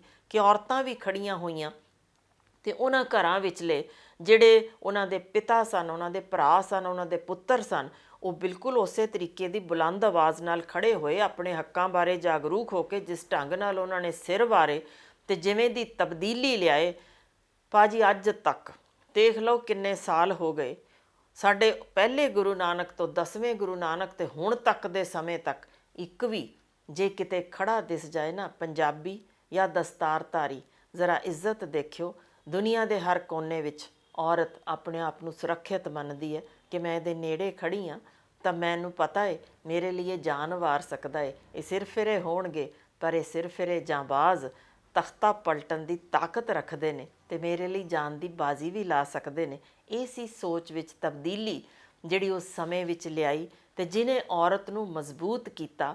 ਉਹਨੂੰ ਆਪਣੇ ਹੱਕਾਂ ਪ੍ਰਤੀ ਨਹੀਂ ਬਲਕਿ ਉਹਨੇ ਆਪਣੇ ਪੁੱਤਰ ਨੂੰ ਅੱਗੋਂ ਦੇਖੋ ਕੀ ਤਿਆਰ ਕੀਤਾ। ਯਾਨੀ ਉਸ ਔਰਤ ਨੂੰ ਜਦੋਂ ਇਸ ਤਰੀਕੇ ਦੀ ਖੁੱਲ੍ਹ ਮਿਲੀ, ਤਾਕਤ ਮਿਲੀ, ਤਾਂ ਫਿਰ ਉਹਦੇ ਕੁੱਖੋਂ ਜੰਮੇ ਸੀ ਹਰੀ ਸਿੰਘ ਨਲੂਆ, ਅਜਿਹਾ ਬਾਗਮਾਰ ਜਿਹਨੂੰ ਮਾਂ ਨੇ ਤਿਆਰ ਕੀਤਾ ਸੀ ਕਿ ਤੈਨੂੰ ਰੱਤੀ ਜੀ ਝਰੀਟ ਲੱਗੀ ਏ, ਪਰਵਾਹ ਨਾ ਕਰ, ਇਹੋ ਜਿਹੀਆਂ ਗੱਲਾਂ ਲਈ ਮੇਰੇ ਕੋਲ ਆਉਣ ਦੀ ਲੋੜ ਨਹੀਂ, ਤੂੰ ਮਾਂ ਦਾ ਦੁੱਧ ਪੀਤਾ, ਤੂੰ ਸ਼ੇਰ ਹੀ ਬਣੇਗਾ। ਤੇ ਇਹੋ ਜਿਹੇ ਸ਼ੇਰਾਂ ਨੇ ਜੋ ਇਤਿਹਾਸ ਸਿਰਜਿਆ ਉਹ ਅੱਜ ਤੱਕ ਕੋਈ ਭੁਲਾ ਨਹੀਂ ਸਕਿਆ ਤੇ ਨਾ ਹੀ ਅੱਗੋਂ ਹਜ਼ਾਰਾਂ ਸਾਲ ਤੱਕ ਇਹ ਭੁਲਾਇਆ ਜਾ ਸਕੇਗਾ, ਕਿਉਂਕਿ ਉਹ ਔਰਤ ਦਾ ਅਸਲ ਮਾਇਨਿਆਂ ਵਿੱਚ ਸਸ਼ਕਤੀਕਰਨ ਸੀ ਜਿਹੜਾ ਗੁਰੂ ਸਾਹਿਬ ਨੇ ਰਾਹ ਦਿਖਾਇਆ ਸੀ। ਪਰ ਅਫਸੋਸ ਅਸੀਂ ਧਰਮ ਨੂੰ ਫਿਰ ਉਸੇ ਤਰ੍ਹਾਂ ਪਾਖੰਡਾਂ ਵਿੱਚ ਲੈ ਗਏ ਹਾਂ ਜਿੱਥੇ ਗੋਲਕਾਂ ਭਾਰੀ ਹੋ ਗਈਆਂ ਨੇ, ਜਿੱਥੇ ਫਿਰ ਉਹੀ ਗੱਠਜੋੜ ਰਾਜਨੀਤਿਕਾਂ ਦਾ ਤੇ ਧਾਰਮਿਕ ਆਗੂਆਂ ਦਾ ਫਿਰ ਸਾਡੀ ਆਮ ਜਨਤਾ ਨੂੰ ਉਸੇ ਤਰ੍ਹਾਂ ਪੀਸਿਆ ਜਾਂਦਾ ਜੇ।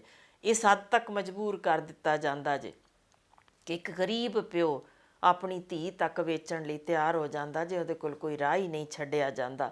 ਇਹਦਾ ਮਤਲਬ ਇਹ ਨਹੀਂ ਹੈ ਕਿ ਅੱਜ ਜਾਂਬਾਜ਼ ਖਤਮ ਹੋ ਗਏ ਨੇ, ਪਰ ਉਹ ਜਾਂਬਾਜ਼ਾਂ ਨੂੰ ਚੁਣ ਚੁਣ ਕੇ ਜਿਸ ਢੰਗ ਨਾਲ ਇਹ ਰਾਜਨੀਤਿਕ ਤੇ ਧਾਰਮਿਕ ਗੱਠਜੋੜ ਵਿੱਚ ਨਪੀੜਿਆ ਜਾ ਰਿਹਾ ਹੈ, ਇਕੱਲੇ ਨੂੰ ਜਿਸ ਢੰਗ ਨਾਲ ਕਿਸੇ ਵੀ ਕੇਸ ਅੰਦਰ ਧਰ ਦਿੱਤਾ ਜਾਂਦਾ ਜੇ ਜਾਂ ਹਮੇਸ਼ਾ ਲਈ ਖਤਮ ਕਰ ਦੇਣ ਦਾ ਰਾਹ ਖੋਲ੍ਹ ਦਿੱਤਾ ਜਾਂਦਾ ਜੇ, ਉਹ ਇਸ ਵੇਲੇ ਸਖਤ ਲੋੜ ਹੈ ਸਾਨੂੰ ਜਾਗਣ ਦੀ, ਉਹਦਾ ਵਿਰੋਧ ਕਰਨ ਦੀ, ਤਾਂ ਕਿ ਸਹੀ ਆਗੂ ਸਾਡੇ ਕੋਲ ਆਵੇ ਤੇ ਸਾਡੇ ਅੱਜ ਦੇ ਮੌਜੂਦਾ ਹਾਲਾਤ ਵਿੱਚ ਅਸਲ ਮਾਇਨਿਆਂ ਵਿੱਚ ਔਰਤ ਦੇ ਹੱਥ ਵਿੱਚ ਜਦੋਂ ਤਾਕਤ ਆਵੇ, ਕਿਉਂਕਿ ਅੱਜ ਤੱਕ ਤਾਂ ਇਹ ਰਬੜ ਸਟੈਂਪਾਂ ਹੀ ਬਣਾ ਕੇ ਰੱਖ ਦਿੱਤੀਆਂ ਨੇ ਜਿਨ੍ਹਾਂ ਦੇ ਹੱਥ ਵਿੱਚ ਤਾਕਤ ਉੱਕਾ ਹੀ ਨਹੀਂ।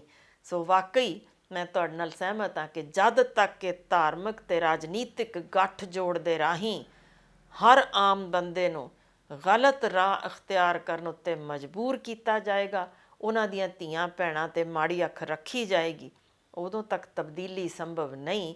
ਪਰ ਅਫਸੋਸ ਪੰਜਾਬੀ ਬਹੁਤੀ ਦੇਰ ਦੱਬੇ ਨਹੀਂ ਰਹਿੰਦੇ। ਮੈਨੂੰ ਪਤਾ ਹੈ ਕਿ ਉਹਨਾਂ ਦੀ ਚੁੱਪ ਬਹੁਤ ਖਤਰਨਾਕ ਹੁੰਦੀ ਜੇ। ਸਾਨੂੰ ਬਹੁਤ ਵਾਰ ਉਹਨਾਂ ਨੇ ਪ੍ਰਤੱਖ ਅਸੀਂ ਵੀ ਦੇਖਿਆ ਤੇ ਦੁਨੀਆ ਨੂੰ ਵੀ ਉਹਨਾਂ ਨੇ ਦਿਖਾਇਆ ਕਿ ਜਦੋਂ ਅਸੀਂ ਆਪਣੀ ਆਈ 'ਤੇ ਆ ਜਾਈਏ, ਅਸੀਂ ਫਰੈਂਚ ਰੈਵੋਲਿਊਸ਼ਨ ਵਾਂਗ ਤਖਤੇ ਇੰਝ ਹੀ ਪਲਟਦੇ ਹਾਂ, ਪਟਕਾ ਕੇ ਮਾਰਦੇ ਹਾਂ ਮੂੰਹ ਮੂੰਹ ਜਿਹੜੇ ਆਪਣੇ ਆਪ ਨੂੰ ਰੱਬ ਸਮਝਦੇ ਨੇ। ਜੀ ਡਾਕਟਰ ਸਾਹਿਬ, ਬਿਲਕੁਲ ਅੱਜ ਕੱਲ੍ਹ ਜਦੋਂ ਤੁਸੀਂ ਪਿੰਡ ਦੀ ਸੱਥ ਵਿੱਚ ਚਲੇ ਜਾਓ ਤੇ ਪੁੱਛਣ ਲੱਗ ਜਾਓ ਕਿ ਵੋਟ ਕਿਹਨੂੰ ਪਾਣੀ ਹੈ, ਕਿਉਂਕਿ ਲੋਕ ਸਭਾ ਚੋਣਾਂ ਸਿਰ 'ਤੇ ਨੇ ਤੇ ਸ਼ਾਇਦ ਕੱਲ੍ਹ ਨੂੰ ਐਲਾਨ ਵੀ ਹੋ ਜਾਵੇਗਾ, ਪ੍ਰੈਸ ਕਾਨਫਰੰਸ ਰੱਖੀ ਇਲੈਕਸ਼ਨ ਕਮਿਸ਼ਨ ਨੇ, ਤਾਂ ਉੱਥੇ ਇਹ ਕਹਿੰਦੇ ਆ ਵੀ ਭਾਈ ਤੂੰ ਚਾਹ ਚੂ ਪੀ ਕੇ ਚਲਿਆ ਜਾ, ਜੇ ਪੀਣੀ ਹੈ ਤੇ ਵੋਟ ਤਾਂ ਦੇਖ ਲਾਂਗੇ ਕਿਹਨੂੰ ਪਾਣੀ ਆ, ਮੌਕਾ ਆਊਗਾ ਉਦੋਂ ਦੇਖਾਂਗੇ, ਜਿਹੜਾ ਕੋਈ ਚੰਗਾ ਲੀਡਰ ਹੋਊਗਾ ਉਹਨੂੰ ਪਾ ਦਾਂਗੇ। ਪੰਜਾਬ ਦੇ ਲੋਕ ਚੁੱਪ ਰਹਿਣ ਲੱਗ ਗਏ ਨੇ ਜੀ, ਤੁਹਾਡੀ ਗੱਲ ਬਿਲਕੁਲ ਦਰੁਸਤ ਹੈ ਤੇ ਚੁੱਪੀ ਜਿਹੜੀ ਹੈ ਉਹ ਸਭ ਤੋਂ ਵੱਡਾ ਹਥਿਆਰ ਹੈ ਸੱਤਾ ਹਥਿਆਉਣ ਲਈ ਜਾਂ ਸੱਤਾ 'ਤੇ ਚੋਟ ਮਾਰਨ ਲਈ। ਉਹ ਪੰਜਾਬੀਆਂ ਨੂੰ ਆ ਚੁੱਕੀ ਹੈ, ਉਨੇ ਕੁ ਐਜੂਕੇਟ ਹੋ ਚੁੱਕੇ ਹਾਂ ਅਸੀਂ। ਵੋਟ ਦੀ ਵਰਤੋਂ ਕਿੱਦਾਂ ਕਰਨੀ ਹੈ, ਕਿੱਥੇ ਕਰਨੀ ਹੈ, ਵੋਟ ਪੇ ਚੋਟ ਹਰਿਆਣਾ ਦੀ ਮਹਾ ਪੰਚਾਇਤ ਨੇ ਐਲਾਨ ਕਰ ਦਿੱਤਾ ਕਿ ਅਸੀਂ ਭਾਈ ਚਾਹੇ ਲੋਕ ਸਭਾ ਚੋਣਾਂ ਐਲਾਨੀਆਂ ਜਾਣ ਤਾਂ ਵੀ ਅਸੀਂ ਪ੍ਰੋਟੈਸਟ ਕਰਦੇ ਰਹਾਂਗੇ। ਤੇ ਡਾਕਟਰ ਸਾਹਿਬ 8 ਸੀਟਾਂ ਇੱਕ ਰਾਜਨੀਤਿਕ ਪਾਰਟੀ ਨੇ ਪੰਜਾਬ ਦੇ ਵਿੱਚ ਐਲਾਨ ਦਿੱਤੀਆਂ ਨੇ, ਇੱਕ ਵੀ ਔਰਤ ਨਹੀਂ ਹੈ ਉਹਦੇ ਵਿੱਚ ਅਜੇ ਤੱਕ। ਤੇ ਅਗਲੀਆਂ ਜਿਹੜੀਆਂ 5 ਸੀਟਾਂ ਰਹਿ ਗਈਆਂ ਨੇ ਉੱਦਾਂ ਅਸੀਂ 33% ਰਿਜ਼ਰਵੇਸ਼ਨ ਦੀ ਗੱਲ ਕਰਦੇ ਹਾਂ। ਸੋ ਪੰਜਾਬ ਦੇ ਵਿੱਚ ਬੜੀ ਅਗਾਂਹ ਵਧੂ ਪਾਰਟੀ ਆ ਇਸ ਵੇਲੇ। ਬਾਕੀਆਂ ਨੇ ਤਾਂ ਅਜੇ ਪਤਾ ਨਹੀਂ ਕਦੋਂ ਆਪਣੇ ਕੈਂਡੀਡੇਟ ਅਨਾਉਂਸ ਕਰਨੇ ਨੇ, ਪਰ ਸੱਤਾਧਾਰੀ ਧਿਰ ਨੇ ਵੀ ਅਜੇ ਤੱਕ ਇੱਕ ਵੀ ਔਰਤ ਸਾਹਮਣੇ ਨਹੀਂ ਲਿਆਂਦੀ। ਬਿਲਕੁਲ, ਦਰਅਸਲ ਗੱਲ ਇਹ ਹੈ ਜੀ ਕਿ ਜਦੋਂ ਅਸੀਂ ਗੱਲ ਕਰਦੇ ਹਾਂ ਚੁਣੀਆਂ ਹੋਈਆਂ ਔਰਤਾਂ ਵਿੱਚੋਂ ਵੀ ਕੁਝ ਚੀਜ਼ਾਂ ਜੋ ਖਬਰਾਂ ਰਾਹੀਂ ਜੋ ਨਸ਼ਰ ਹੋਈਆਂ ਉਹਨਾਂ ਵਿੱਚ ਵੀ ਹਾਸੋਹੀਣੀ ਗੱਲ ਹੀ ਸੀ ਕਿ ਉਹਨਾਂ ਨੂੰ ਆਪਣੇ ਘਰਾਂ ਵਿੱਚ ਲੋੜ ਸੀ ਸਵਿਮਿੰਗ ਪੂਲ ਦੀ ਤੇ ਲੋੜ ਸੀ ਫਰਨੀਚਰ ਤਗੜੇ ਦੀ, ਤੇ ਇਹੋ ਜਿਹੀਆਂ ਚੀਜ਼ਾਂ ਦੀ ਜਦੋਂ ਲਿਸਟ ਸਾਹਮਣੇ ਉਜਾਗਰ ਹੋਈ ਤਾਂ ਮੈਨੂੰ ਲੱਗਦਾ ਇਹੋ ਜਿਹੀਆਂ ਔਰਤਾਂ ਕੀ ਸਵਾਰ ਵੀ ਲੈਣਗੀਆਂ ਪੰਜਾਬ ਦੇ ਵਿੱਚ, ਕਿਉਂਕਿ ਜੇ ਉਹਨਾਂ ਨੂੰ ਸਿਰਫ ਆਪਣੀ ਹੀ ਜ਼ਿੰਦਗੀ ਤੱਕ ਉਹਨਾਂ ਦੀ ਨਜ਼ਰ ਸਿਰਫ ਓਨੀ ਦੂਰ ਹੀ ਤੱਕ ਜਾਂਦੀ ਹੈ ਕਿ ਮੇਰੀ ਕੁਰਸੀ, ਮੇਰਾ ਰਾਜ ਤੇ ਮੇਰਾ ਐਸ਼ੋ ਆਰਾਮ, ਅਫਸੋਸ ਫਿਰ ਉਹ ਪੰਜਾਬ ਦੀ ਬਿਹਤਰੀ ਦੀ ਗੱਲ ਨਹੀਂ ਕਰ ਸਕਦੀਆਂ।